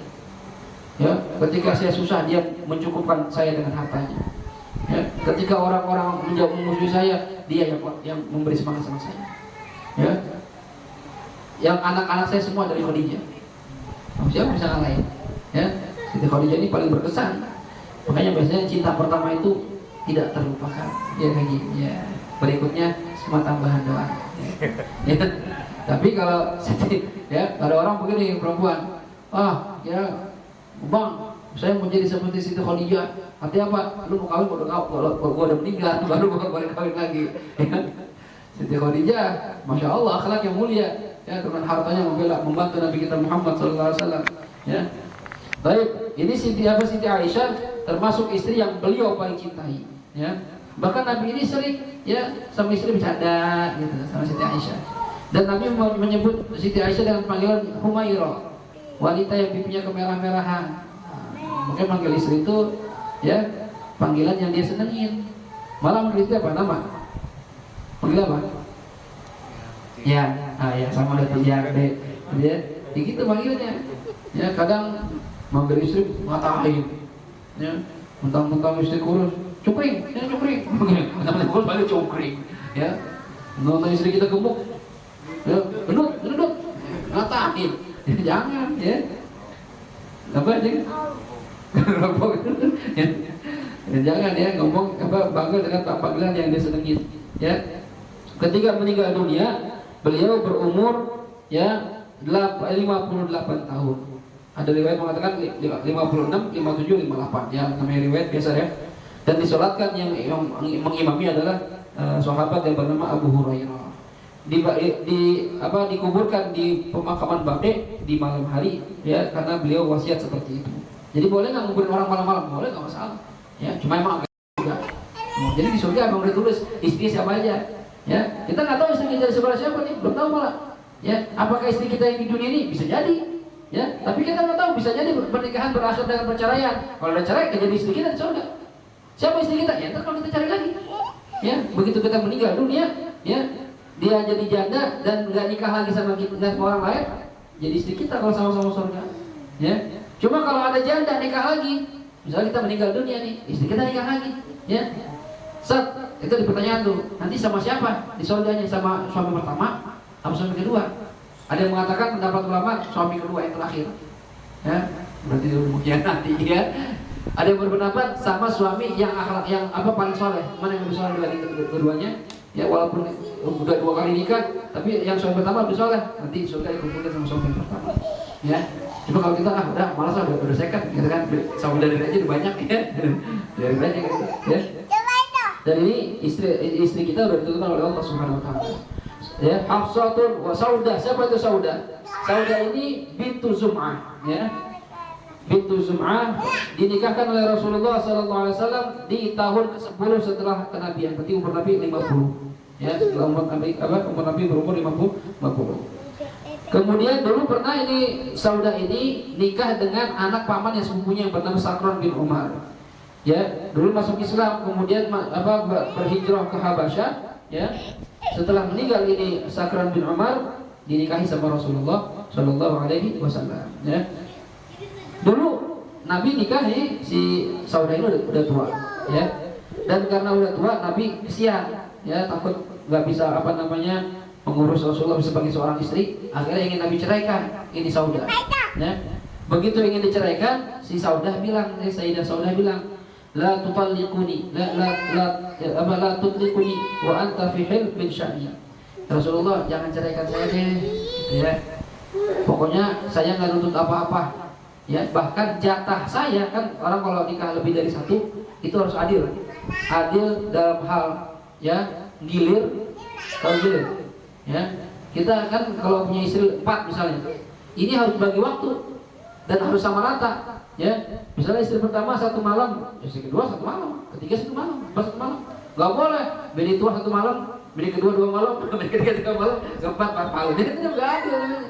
Nah ini Saudah, ya, Sayyidah Saudah ini karena merasa udah diri udah tua, ya, malah diceraikan karena kesian, ya, dia bilang jangan ceraikan saya Rasulullah, ya, pokoknya saya nggak nuntut apa-apa dah, ya, tapi nggak usah ngasih saya macam-macam. Yang penting saya pengen nanti ketika saya meninggal dunia dikumpulkan bersama kelompok istri-istri kamu di surga, pengen begitu, ya, jangan ceraikan saya. Dan saya memberikan jatah gilir saya kepada Aisyah. Jadi jatahnya Sayyidah Saudah dikasih sama Sayyidah Saudah ngapain? Dia mau ibadah aja, udah ibadah. Kita lagi, ya, dia jatahnya kasih sama, gitu ya. Tapi akhirnya gak dicerai sama Rasulullah SAW, ya. Ini masih kita wafat, Nabi Ibrahim baru beliau, ya. Kemudian beliau meninggal dunia di akhir pemerintahan Sayyidina Umar bin Khattab, ya. Baik, kemudian Sofia. Nah, siapa Sofia ini? Aisyatun wa Hafsatun wa Saudah Sofiyatun. Sofia ini bintu Huyai, anaknya Huyai, ini Sofia. Bin Akhtab, ya, Huyai bin Akhtab min sibti Harun, ya, bin Imran. Ini masih keturunan cicitnya Nabi Harun bin Imran. Oh, jadi ini Sofia ini Yahudiyah, orang Yahudi, ya. Karena Abuha Sayyid Bani Nadir, bapaknya Sofia ini atau Huyai ini adalah kepala suku Bani Nadir. Ya, Bani Nadir ini suku termasuk suku orang Yahudi. Ya, perang waktu itu sama orang Islam, kalah, bapaknya terbunuh. Huyai ini ditawanlah ini Sayyidina Sofia ini. Ya, kemudian begitu diberikan pada Rasul diajukan semua nih antara rampasan perang perempuan-perempuannya yang tertawan, Nabi milih Sofia. Ya, pilih Sofia, kemudian Sofia ini dimerdekakan. Jadi kan kalau kalah perang dan beda agama, maka orang yang kalah ini jadi budak, gitu kan? Nah, Akhirnya Sofia ini dimerdekakan oleh Rasulullah Shallallahu Alaihi Wasallam dan dinikahi oleh Rasulullah SAW. Apa maharnya? Maharnya itu memerdekakannya sebagai mahar, gitu ya. Jadi waktu nikah sama Rasulullah bukan sebagai budak, enggak, udah merdeka, wanita merdeka, ya. Dan Sofia masuk Islam. Wa kanat jamilah. Dan Sofia ini cantik orangnya, ya. Makanya Sofia itu rata-rata cakep. Sofia Idris, Sofia Lacuba, cakep. Nggak ada Sofia jarang yang jelek, ya. Beneran ini. Coba ada nggak Sofia yang jelek? Pernah dengar orang Sofia atau jelek? Hah? Berdua sih, masih muda maksudnya. Ya, Ratu Sofia cakep, ya. Nah ini Sofia ini cantik. Begitu ketika nikah sama Rasulullah umurnya belum mencapai 17 tahun, dia mendekati 17 tahun. Masih muda juga, tapi janda. Karena suaminya terbunuh. Sofia ini sebelum nikah sama Rasulullah pernah mimpi kamarnya ketiban bulan. Itu, kan? Begitu cerita sama suaminya, bahasa kita, "Bang, saya mimpi, Bang, kamarnya ketiban bulan." Gitu ya kata Sofia. Ya, kata suami yang orang Yahudi. Malah dipukul Sofia ini, ya. Emang lu pikir lu bakal nikah sama Muhammad tuh? Gitu, Sofia ngomong begitu. Karena bulan itu kan sesuatu yang besar, bukan sembarangan kemasukan bulan, ketiban bulan, gitu kan? Ternyata benar, mimpinya itu terbukti akan menikah sama Nabi kita Muhammad SAW. Dan ini, ya, karena Sofia ini cantik, maka istri-istri Nabi yang lainnya cemburu. Gitu. Kalau yang lain kan tua-tua, gitu kan? Tapi Sofia ini ya 17 tahun, saingan dong sama Siti Aisyah. Ya masih sama-sama muda, ya. Sama Siti Aisyah ini cemburu. Nah, perempuan begitu, gak ada perempuan yang suami nikah lagi nggak cemburu, pasti cemburu. Istri Nabi yang cemburu, apalagi istri kita, ya cemburu. Yang ada mencak-mencak, ya, golok, ya kan? Sama istri Nabi sih nggak begitu, ya. Nah, ini Sofia, apa namanya, saking cantiknya sering dikata-katain sama istri-istri lainnya, karena cemburu nih, termasuk Siti Aisyah. Saya ngeledekin, ya. Kalau kata Sofia ini dia bahasa Yahudi, ya, jadi nggak terlalu bukan ya benar. Ya, ada satu istri Rasulullah dia nggak paham bahasa Arab, ya, dia bukan Sofia paham, ya. Nah, kemudian pernah satu ketika Nabi menemukan Sofia ini lagi nangis, ya. Nabi nanya, "Ma yukiki, kamu nangis kenapa? Kok nangis?" Gitu ya kata Rasulullah. Faqalat balaghani anna Aisyah wa Hafsah taqulani nahnu khairun min Sofia. Saya dapat kabar Rasulullah, saya dapat info, dapat omongan bahwasannya Aisyah, istri Nabi kan, sama Hafsah, siapa Hafsah? Istri Nabi juga. Dia bilang berdua nih, kami nih itu lebih baik dibanding Sofia. Kenapa? Nahnu banati ammin Nabi wa azwaji. Kami ini kalau dari segi nasab, Aisyah sama Sofia kan masih orang Arab semuanya, masih Bani Hashim semuanya, orang Quraisy semuanya. Kami ini adalah anak-anak perempuan dari pamannya Nabi Muhammad SAW. Nasab kita nyambung sama Rasulullah. Nah, Sofia, apaan Sofia? Gitu kan? Dan juga kita gak cuma nyambung kerabat, bahkan kami istri-istri Nabi. Sofia orang Yahudi, dia dikatain Sofia nangis. Nama istri kan, dikatain sama mandunya nangis. Bahasa kita, bong, suami bini orang tua. Kamu kenapa? Muatnya dia lebih bagus, lebih cantik lah, lebih utama lah gitu ya. Kata Nabi gini, kalau Nabi bersabda, "Ala qulti lahu, kenapa kamu gak jawab?" Ya, jawab aja, bilang gimana? "Kaifa takun khairan minni?" Ya, wa abi Harun. Kalau ketemu Aisyah bilang begini kata Nabi. Dia jadi kepada Nabi nih. Kalau ketemu Aisyah ngomong begitu, Hafsah ngomong begitu bilang, Aisyah, ente bilang ente lebih baik dari saya. Kok bisa? Ya? Ente bilang lebih baik dari saya, padahal Abi Harun, bapak saya ini keturunan Nabi Harun. Ente cuma keturunan paman Nabi, bapak saya kakek saya Nabi Harun. Wa ammi Musa, paman saya Nabi Musa. Bukan paman biasa, paman Nabi Musa, bapak saya paman saya Nabi Musa. Ya, suami saya Rasulullah SAW. Siapa yang kalahin saya? Oh ya, dari segi nasab, Insya Allah nasab saya nyambung ke Nabi Harun. Bahkan Harun ini kan saudara sama Nabi Musa. Ya, ada satu riwayat itu abang Nabi Musa. Ya, bapak kakek saya Harun, paman dari kakek itu ya, paman saya Musa. Saya istri apa suami saya Nabi Muhammad SAW. Siapa bisa kalahin saya? Akhirnya tersenyum. Masuk ya tersenyum gitu Rasulullah ya. Sama seperti ketika Sayyidatina Fatimah diledekin sama Sayyidah Aisyah, ya kan pernah diledekin gitu kan, ada pernah cerita kan, ya bahwasanya kata Sayyidah Aisyah, Ana tuh lebih mulia dibanding IWT, lebih beruntung dibanding IWT. Kenapa? Ya, Ana, ya, perawan Ana didapatkan sama Rasulullah. IWT mah udah janda dikasih sama Rasulullah. Katain begitu. Ya, nangis Siti Aisyah, Siti Fatimah. Nangis sama bapaknya. Abi ini Aisyah ngatain nih, materi ngatain. Ya katanya dia lebih mulia dibanding ibu, dibanding mama, gitu kan. Emang bilang apa? Ya katanya dia perawannya, tapi dapat perawannya dia. Ya sedangkan ibu saya nikah berjanda. Kata Nabi, bilangin, emang saya dapat perawannya dia. Cuma Khadijah ibu kamu dapat perjaka saya. Mana yang lebih mulia? Perjaka saya apa perawannya Aisyah? Lebih mulia perjaka Rasulullah tuh. Beruntung ibadah gitu kan. Dapat perjakanya Nabi Muhammad SAW, ya. Baik, kemudian Sofia ini meninggal dunia di bulan Ramadan, ya, pada berusia 52 tahun di zaman pemerintahan Muawiyah, ya, dan dikuburkan di Baqi' juga. Maimunah, ada nama istri Rasulullah Maimunah, bintul Harith. Nabi menikah kepada Maimunah ini dengan Maimunah di bulan Syawal, ya, tahun ke-7 Hijriah, ya. Kemudian Nabi menikah itu saat Nabi sedang melakukan umratul qadha, ya.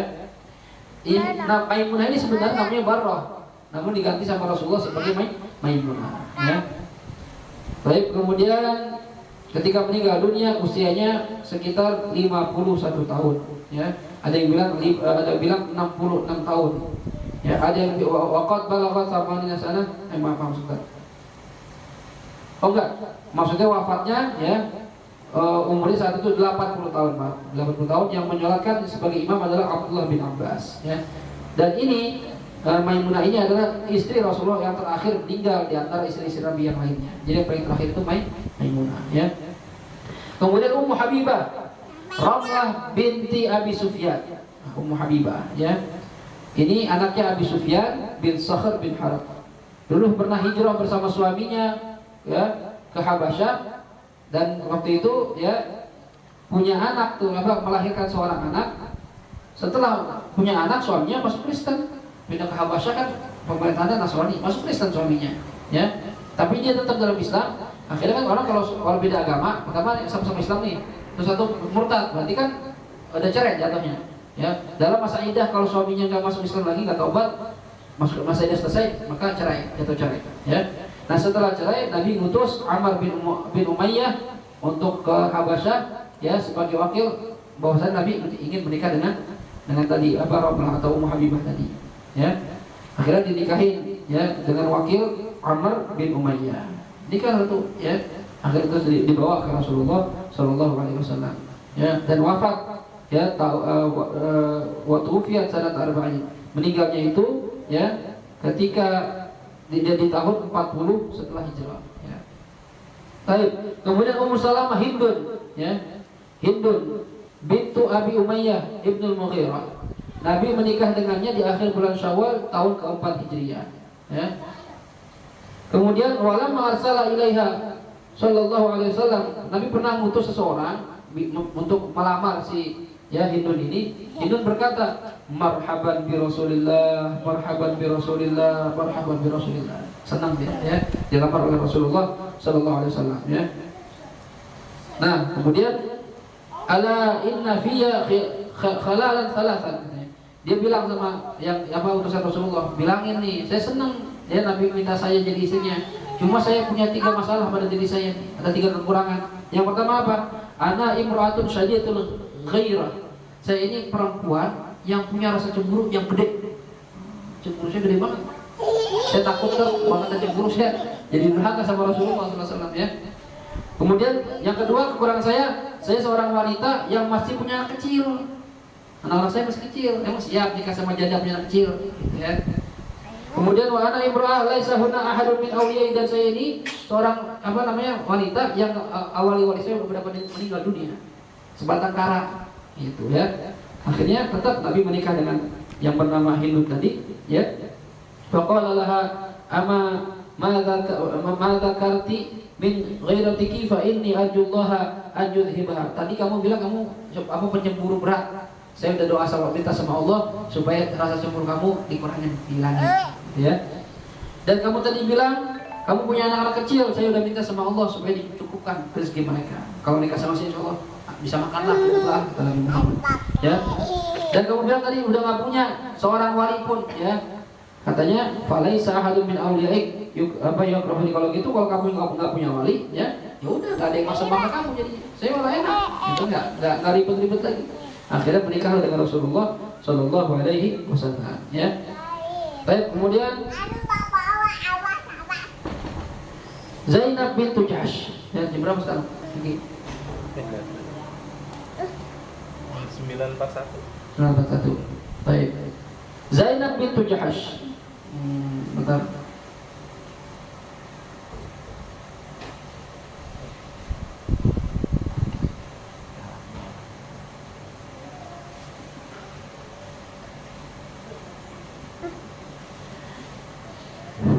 Al-Thaminah Zainab bintu Jahsh. Yang ke-8 istri Rasulullah, ya, bernama Zainab binti Jahsh, ya. Ini apa namanya? Bintu ammatihi sallallahu alaihi wasallam. Jadi Zainab ini sama Rasulullah hubungannya sepupu. Karena ibunya Zainab ini bibinya Rasulullah sallallahu alaihi wasallam. Gitu ya. Baik, wa kana ismuha Barrah. Sebenarnya namanya Zainab Barrah, diganti sama Rasulullah menjadi Zainab, ya.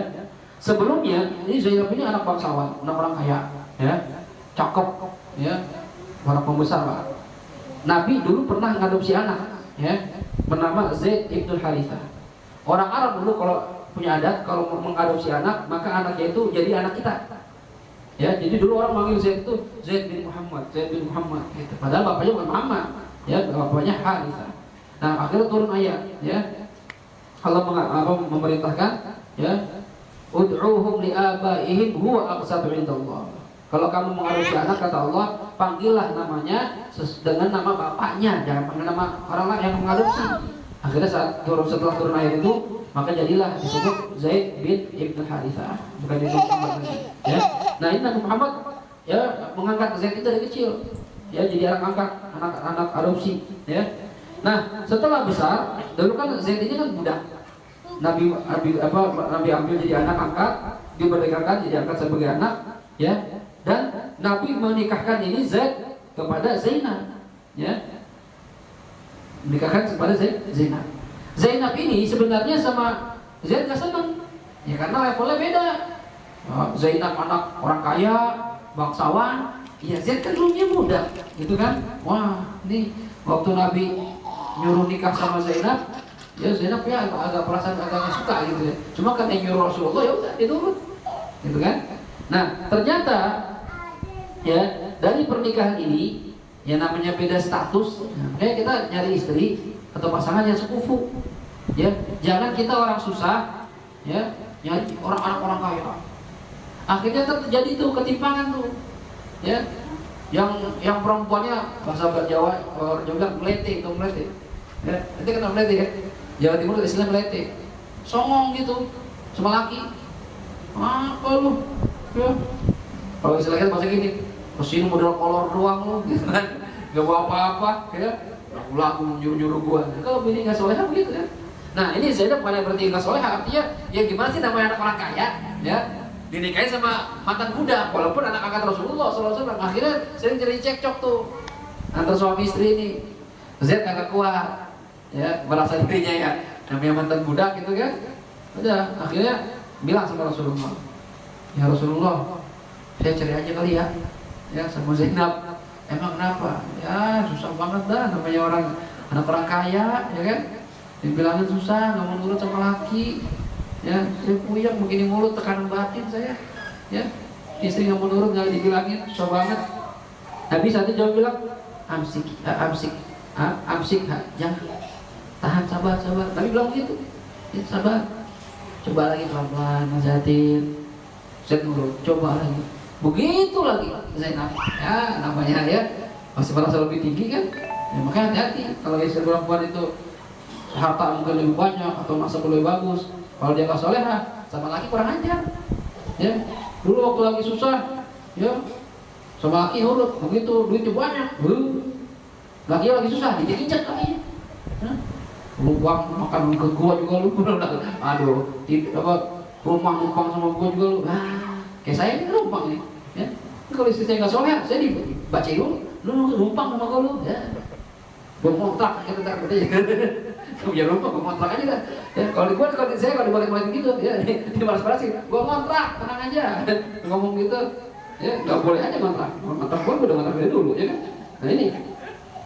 Terus apa namanya? Akhirnya kejadian lagi tuh peristiwa itu. Ngadu lagi sama Rasulullah. Ya Rasulullah, saya nggak tahan nih. Ini saya sok banget, ini nggak mau nurut banget ya.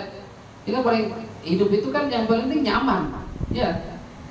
Kalau istri dibilangin nurut, kita enak. Cuma kalau istri dibilang susah minta ampun, ya Allah, kita tuh hati itu gimana kayak sakit gitu ya. Udah kita nafkahin, ya kita urusin dia, ngelawan mulu, ya Allah, dia gimana nih? Ya ngomong sama Rasulullah, kata Nabi tahan-tahan. Sampai 3 kali akhirnya udah kalau nggak tahan selain tidak, akhirnya diceraiin sama Zaid Ibn Harithah, ya. Nah setelah menikah, setelah diceraikan oleh Zaid, ya, akhirnya wakana taftakhir ala nisa'ihi, ya. Akhirnya setelah menikah dinikahi oleh Nabi kita Muhammad SAW. Kenapa Nabi nikah? Ternyata ini perintah Allah, ya. Di Al-Quran itu diterangkan wazawwajnakaha, katanya. Allah ini peristiwa menikahnya Rasulullah dengan Zainab ini perintah Allah dari langit turun ayat langsung.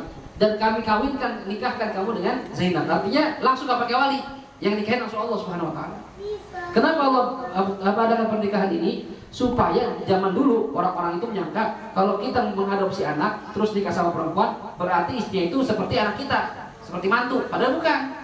Anak adopsi itu bukan anak. Dan Allah ingin menerangkan dulu ini kan Zaid diangkat anak sama Rasulullah, nikah sama Zainab. Nah begitu dicerai sama Zaid, Nabi nikah berarti boleh hukumnya. Karena anak adopsi bukan anak, ingat ya, anak adopsi bukan anak. Artinya dia nggak mewarisi kita, ya, sama istri kita itu bukan mahramnya dia. Ini harus jelas nih, ya. Jadi hati-hati kalau kita ngangkat anak, ngambil anak, itu bisa jadi kita jadi bukan mahram kita, ya, hati-hati, ya. Baik, kemudian akhirnya nikah sama Rasulullah SAW. Yang menikahkan siapa? Allah Subhanahu Wa Taala, ya.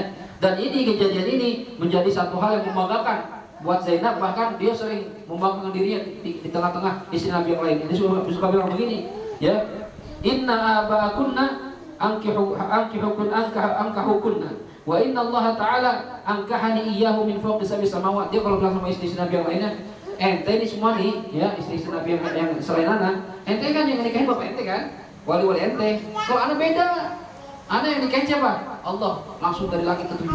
Oh, turun ayat. Beda anak ini, ya. Jadi merasa bangga dengan itu, ya. Tapi kemudian bahkan Nabi pernah nih marah sama si Zainab. Kenapa? Karena Zainab pernah ngatain Sofia. Dia bilang begini sama Sofia, tilka Yahudiyah. Tuh orang Yahudi, orang Yahudi. Begitu, ya. Jadi Zainab ini pernah panggil si Sofia dengan Zainab Sofia dengan sebutan tilka Yahudi, orang Yahudi, orang Yahudi. Begitu Nabi marah. Ya. Yang namanya sama-sama istri kan, apalagi lebih dari satu, ya itu dah, ya, saing-saingan namanya, ya. Baik, kemudian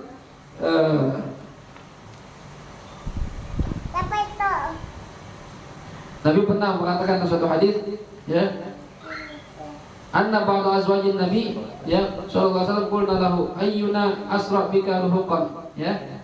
Kata istri Nabi bertanya sama Rasulullah begini, ya Rasulullah, di antara kami ini siapa yang paling cepat bisa nyusul larinya ente, ya. Katanya Rasulullah, asra'ukunna luhuqan bi atwalukunna yadan. Yang paling bisa nyusul saya larinya ini yang tangannya paling panjang. Siapa itu? Zainab. Karena orang tinggi putih, itu cakep Zainab ini, ya, anak bangsawan. Baik, kemudian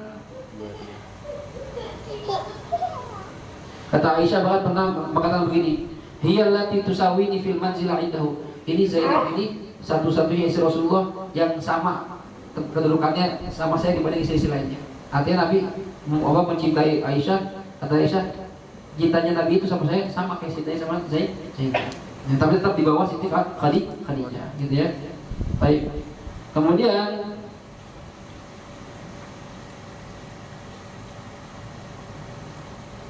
walam yamut min azwaji sallallahu alaihi wasallam fi hayatihi illa hiya wa Khadijah wa Raihanah. Jadi apa namanya? Sebentar. Tapi ini ceritanya nih, Zainab. Nah, ada Zainab dua ya. Ada Zainab bintu Jahash yang tadi kita ceritakan. Ada lagi Zainab bintu Khuzaimah. Nah, dua nih istri Nabi yang namanya Zainab dua. Ya, Zainab bintu Jahash, ada Zainab binti Khuzaimah. Nah, Zainab binti Khuzaimah ini meninggalnya ketika Rasulullah masih hidup. Jadi walam yamut bin azwaji, dan tidak ada istri Rasulullah yang meninggal dunia ketika Nabi masih hidup kecuali cuma 3. Siapa itu? Zainab bintu Khuzaimah. Yang kedua Khadijah, ya, yang pasti pertama Khadijah ya, Khadijah. Kemudian Zainab bintu Khuzaimah. Yang ketiga Raihanah. Ya, jadi pendapat Raihanah ini ada yang mengatakan istri Nabi, ada yang bilang bukan istri Nabi, selir namanya selir ya, bukan istri, gitu ya. Cuma dia bilang istri. Jadi Nabi kalau setelah Nabi wafat kan istri 9 masih hidup, ya. Kalau digabungin sama istrinya yang 3 berarti 12. Kalau pendapat Raihanah mengatakan bukan istri Rasulullah, berarti istri Nabi 11. Ya. Ada yang mengatakan, ya Ustaz, Nabi istri banyak banget ya. Bukan namanya Nabi itu nikah itu semua perintah Allah Subhanahu wa taala. Semua ada misinya, ada hikmahnya semuanya. Ya, bukan kayak kita. Baru yang mau kawin lagi, bisa dapat mimpi ini dari Allah, bisa nikah lagi. Yang ada banyak mencak-mencak ya. Mimpi siramin air panas mimpi lo ya. Baik, yang terakhir Juwairiyah. Ya, istri Nabi yang meninggal setelah Nabi wafat, yang terakhir bernama Juwairiyah bintul Harith, ya. Juwairiyah bintul Harith. Baik, kemudian waqa'at yaum Muraisi fi sahmi Thabit ibnu Qais bin Syamash. Dulu ini Juwairiyah sebenarnya sama dari peperangan, kalah musuhnya. Anaknya ini anak dari kepala sukunya namanya Juwairiyah, jatuh pada bagiannya Thabit bin Qais. Itu kan nanti begini, kalau perang nih, ya, yang kalah itu kan hartanya diambil, perempuan-perempuan tawan. Dan dibagi-bagiin sama Nabi itu. Ya, ini buat pala, ini yang cewek ini buat Risa. Jadi yang cakapan pakai dua buat topan yang belum nikah ya, bagi-bagi itu, ya. Nah, kebetulan ini Juwairiyah dapat pada bagiannya Thabit bin Qais. Bukan Nabi, ya. Tapi akhirnya, ya, Thabit bin Qais ini memerdekakan Juwairiyah dengan syarat dia bayar, membeli dirinya. Akhirnya, ya, dibeli dengan 9 awaq min dzahab, dibeli dengan 9 awaq dari emas, ya, lempengan emas dibeli, ya. Dibayar harganya, kemudian menikah sama Rasulullah SAW. Sama juga ini Juwairiyah, nama aslinya Barrah, ya. Dan ada 3 berarti ini. Tadi namanya Zainab jadi Barrah jadi Zainab, ya. Ini kita masuk Barrah jadi Juwairiyah, ya. Kemudian Juwairiyah ini kanat dzata jamalin, termasuk wanita yang memiliki kecantikan luar biasa. Jadi walaupun udah janda tapi cantik, gitu ya. Qalat Aisyah, bahkan Aisyah pernah berkata, falam na'lam imra'atan aktsar barakatan ala qaumiha minha. Saya enggak pernah melihat perempuan yang paling banyak keberkahan buat kaumnya kecuali Juwairiyah, ya. Ini orang gampang banget tolong orang, ya. Juwairiyah ini tangannya ringan, ya. Kemudian tuwufiyat, dia meninggal di tahun ke-56 setelah Hijriah. Umurnya ketika meninggal 70 tahun. Ya, yang jadi imam salatnya Marwan bin Hakam. Ini 9 istri bagi Rasul Shallallahu Alaihi Wasallam. Nanti kita bahas lagi, ya. Nanti pertemuan berikutnya kita bahas ada, ya, wanita-wanita lain dalam kehidupan Rasulullah SAW selain yang tadi ini. Setelah itu baru kita bahas pamannya Rasulullah. Nah, kalau sejarah agak panjang, ya. Jelas kira-kira ini? Ada pertanyaan? Ya? Kenapa malah senyum-senyum? Belum. Coba ngebayangin bagaimana bisa, ya? Berambah, ya? Jangan malah, ya, nambah tak bisa adil, repot satu aja. Terus satunya ngurusin susah, ya, gimana banyak, ya. Kalau Nabi bisa, kalau kecuali kita bisa adil apa, ya. Kita dari segi finansial cukup, ya. Kemudian kita bisa adil antara istri kita, silakan aja. Yang pasti istri kita nggak ada yang mau, rata-rata nggak ada yang mau, ya. Hengki mau nggak? Nggak mau kan? Saat ini belum. Oh, bahasanya belum. Iya, ya. Kalau Bapak nggak ada pengen, bisa diem aja, iya, jadi. Saya sedikit gitu kan. Kalau apa jauh lagi 2, ya kalau 2 boleh, ya. Satu, ya. Pada intinya, ya, nggak semua poligami itu bisa berhasil, ya. Cuma nggak semua poligami juga akan berantakan, enggak. Ya, saya punya guru itu Habib Hasan bin Abdullah bin Marsyad, ini istrinya 3, anaknya 36. Tapi semuanya akur, malah anak-anaknya akur, bininya akur, dan semua anaknya jadi orang-orang sukses semuanya. ada yang jadi pengusaha, ada yang jadi khotib, ada yang jadi ulama. Nah, kalau nggak begini kan, masya Allah, pengen gitu kan ya. Ya. Cuma kan nggak semua orang bisa, gitu ya. Nah, yang penting kalau cuma Allah menakdirin, kita nggak tahu jodoh kita, ya. Kita masalah jodoh kan sudah Allah tentukan. Ya, Hengki dia memang kelihatannya setia pengen satu, cuma kita nggak tahu, ya kan? Jodoh orang, ya. Allah kasih tambahan yang lain, kita nggak tahu, ya. Ya, kita nggak bisa tahu jodoh orang. Ada kadang cerai atau meninggal misalnya istrinya, dia nikah lagi, meninggal lagi, dia nikah lagi. Kayak bapaknya Pepen itu, ya, almarhum itu, bapaknya Pepen, Bapak Haji Mursyid, itu kan istri pertama meninggal, dia nikah lagi, meninggal lagi, tiga meninggal. Jadi istri meninggal lebih dulu, tiga-tiganya itu. Ya, Pepen itu dari istri ketiga itu. Ya, sama naik gitu ya. Nah, kita nggak tahu jodoh kita. Ya, Hengki pengennya mungkin satu, ya, cuma nggak tahu ternyata Maya dulu misalnya. Hengki masih ganteng, kan masih mau, ya kan? Tofa, kita nggak tahu dia menikah berapa kali. Ya, itu udah sekali percobaan. Ya, ya bukan percobaan, artinya kita nggak tahu jodohnya masih gitu doang. Ya, terus siapa tahu dapat lagi yang lebih baik lagi, kita doain ya. Dia lagi ada calon, kita doain deh, Tofa biar cepat jadi gitu kan. Kalau nggak jadi sampai itu Pak, anak jodohnya sama Sidah Pak. Kalau nanti siap, gitu, ya. Masalah jodoh kita nggak tahu. Hadis 2 kali ya? Hadis sudah 2 kali. Ya, jadi yang 2 kali sini baru hadis doang ya?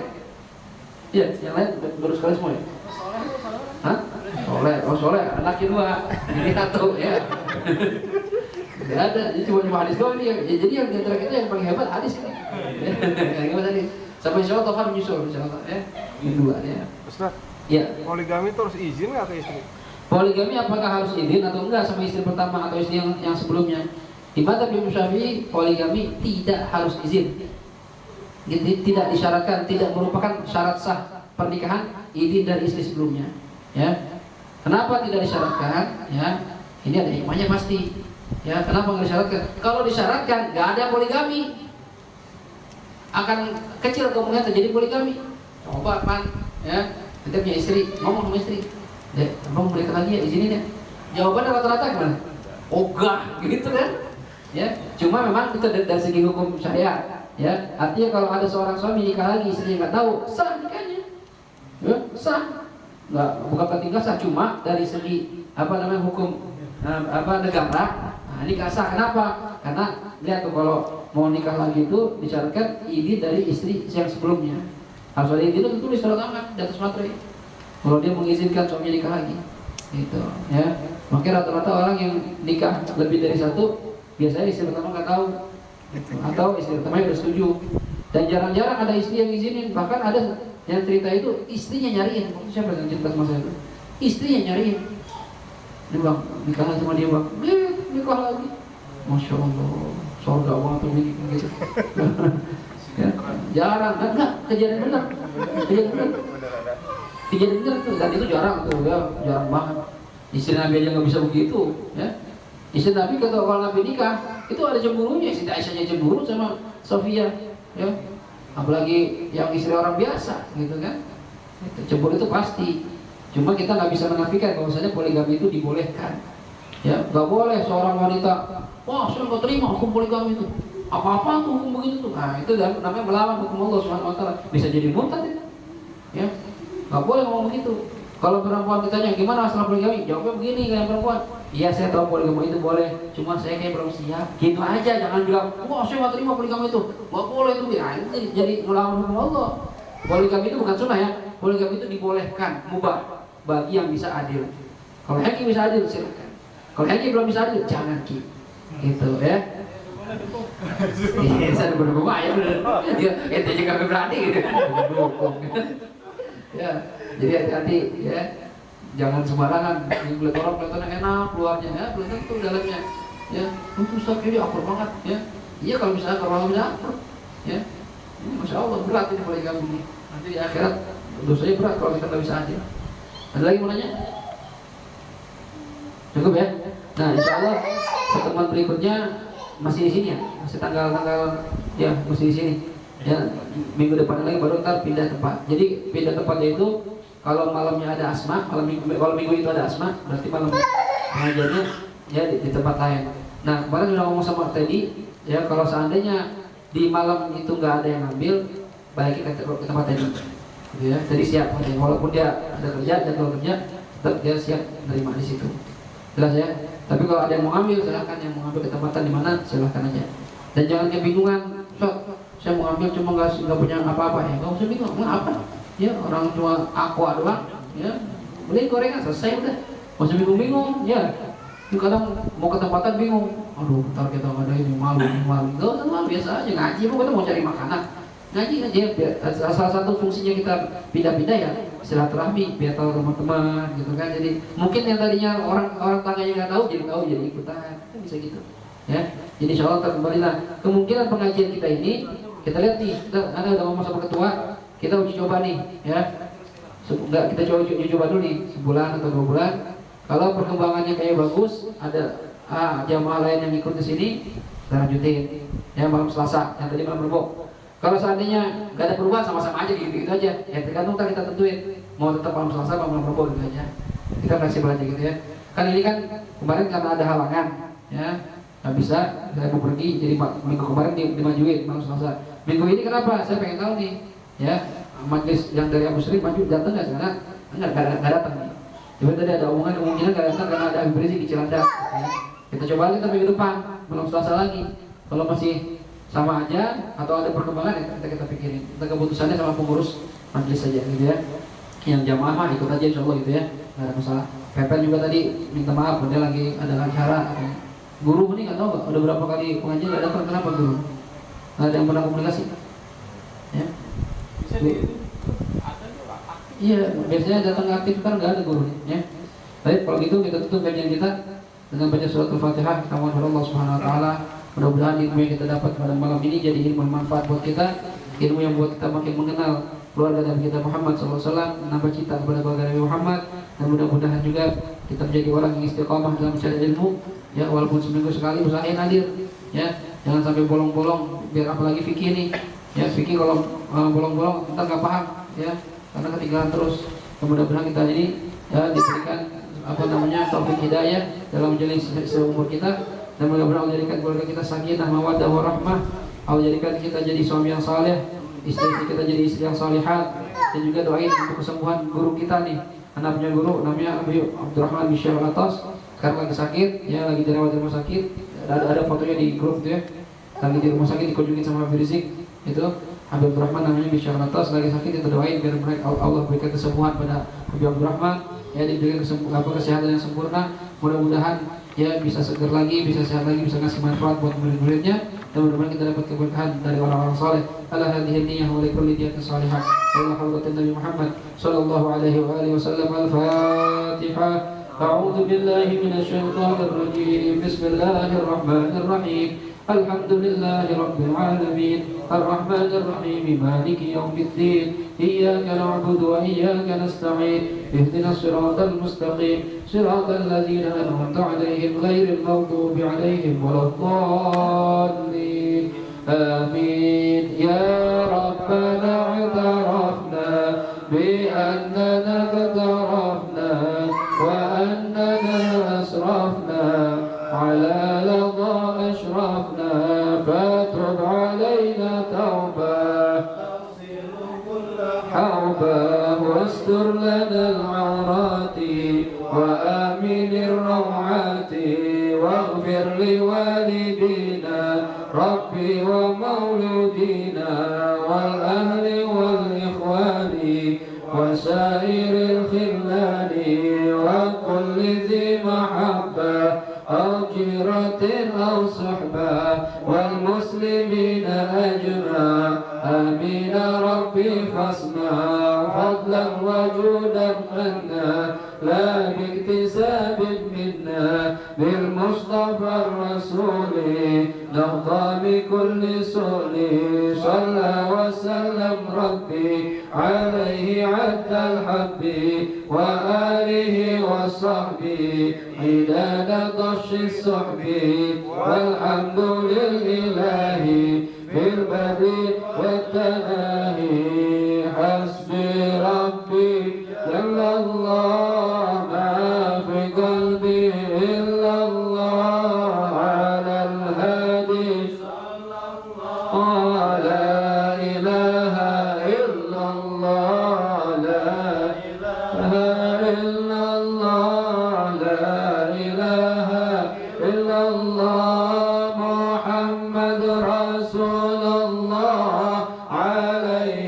صلاة الله حسبي ربي إلا الله ما في قلبي إلا الله على الهادي صلى الله لا إله إلا الله لا إله إلا الله لا إله إلا الله محمد رسول الله عليه صلاة الله حسبي ربي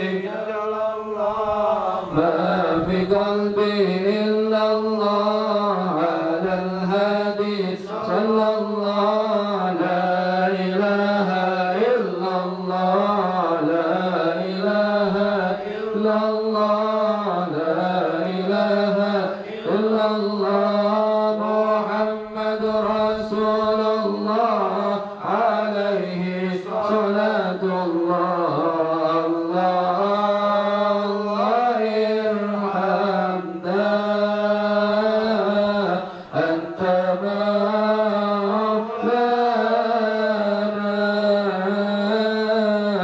الله واقبلنا ما لنا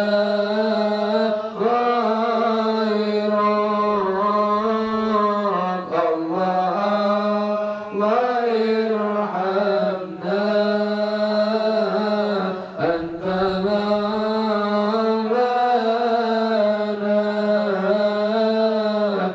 الله واقبلنا ما لنا غيرك الله ارحمنا أنت مولانا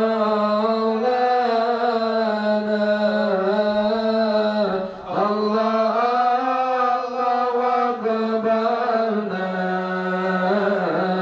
ما لنا غيرك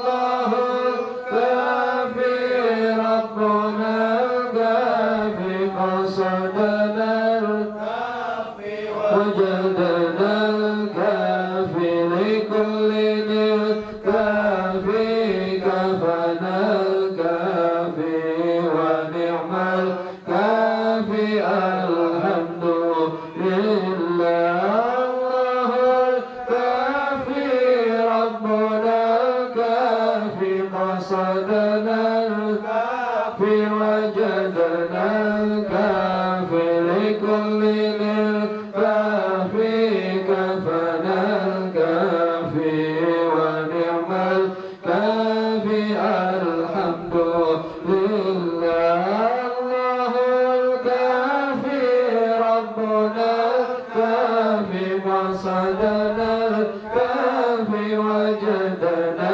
الكافي لكل الكافي كفنا الكافي ونعم الكافي الحمد لله اللهم يا ربنا cukupkanlah luberkanlah beras banyak duit banyak buat ngaji pergi haji barakahnya Nabi wali Allahumma ya Rabbana cukupkanlah luberkanlah beras banyak duit banyak buat ngaji pergi haji barakahnya Nabi wali Allahumma ya Rabbana cukupkanlah luberkanlah beras banyak duit banyak buat ngaji pergi haji barakahnya Nabi wali ya Rabbi bil Mustafa balligh maqasidana waghfir lana ma madha ya wasi'al karami ya Rabbi bil Mustafa balligh maqasidana waghfir lana ma madha ya wasi'al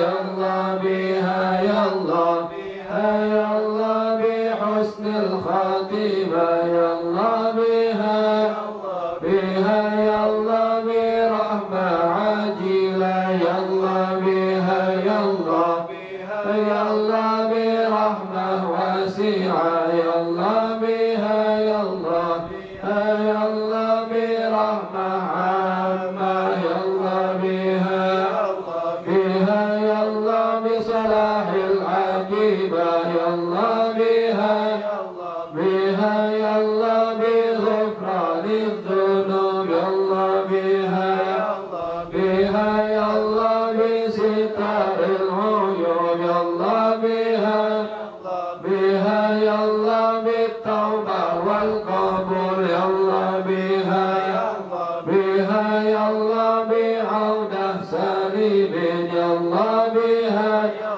بها بفضل رب العالمين يا الله بها بها يا الله بحسن الخاتمة عند الممات بسر الفاتحة. أعوذ بالله من الشيطان الرجيم. بسم الله الرحمن الرحيم. الحمد لله رب العالمين الرحمن الرحيم مالك يوم الدين إياك نعبد وإياك نستعين اهدنا الصراط المستقيم صراط الذين أنعمت عليهم غير المغضوب عليهم ولا الضالين آمين. يا حي يا قيوم برحمتك نستغيث ومن عذابك نستجير. أصلح لنا شأننا كله أصلح لنا شأننا كله أصلح لنا شأننا كله ولا تكلنا إلى أنفسنا طرفة عين. دعوهم بها سبحانك اللهم وتحيتهم فيها سلام وآخر دعوانا الحمد لله رب العالمين. سبحانك اللهم وبحمدك أشهد أن لا إله إلا أنت أستغفرك وأتوب إليك والعفو منكم. السلام عليكم ورحمة الله وبركاته.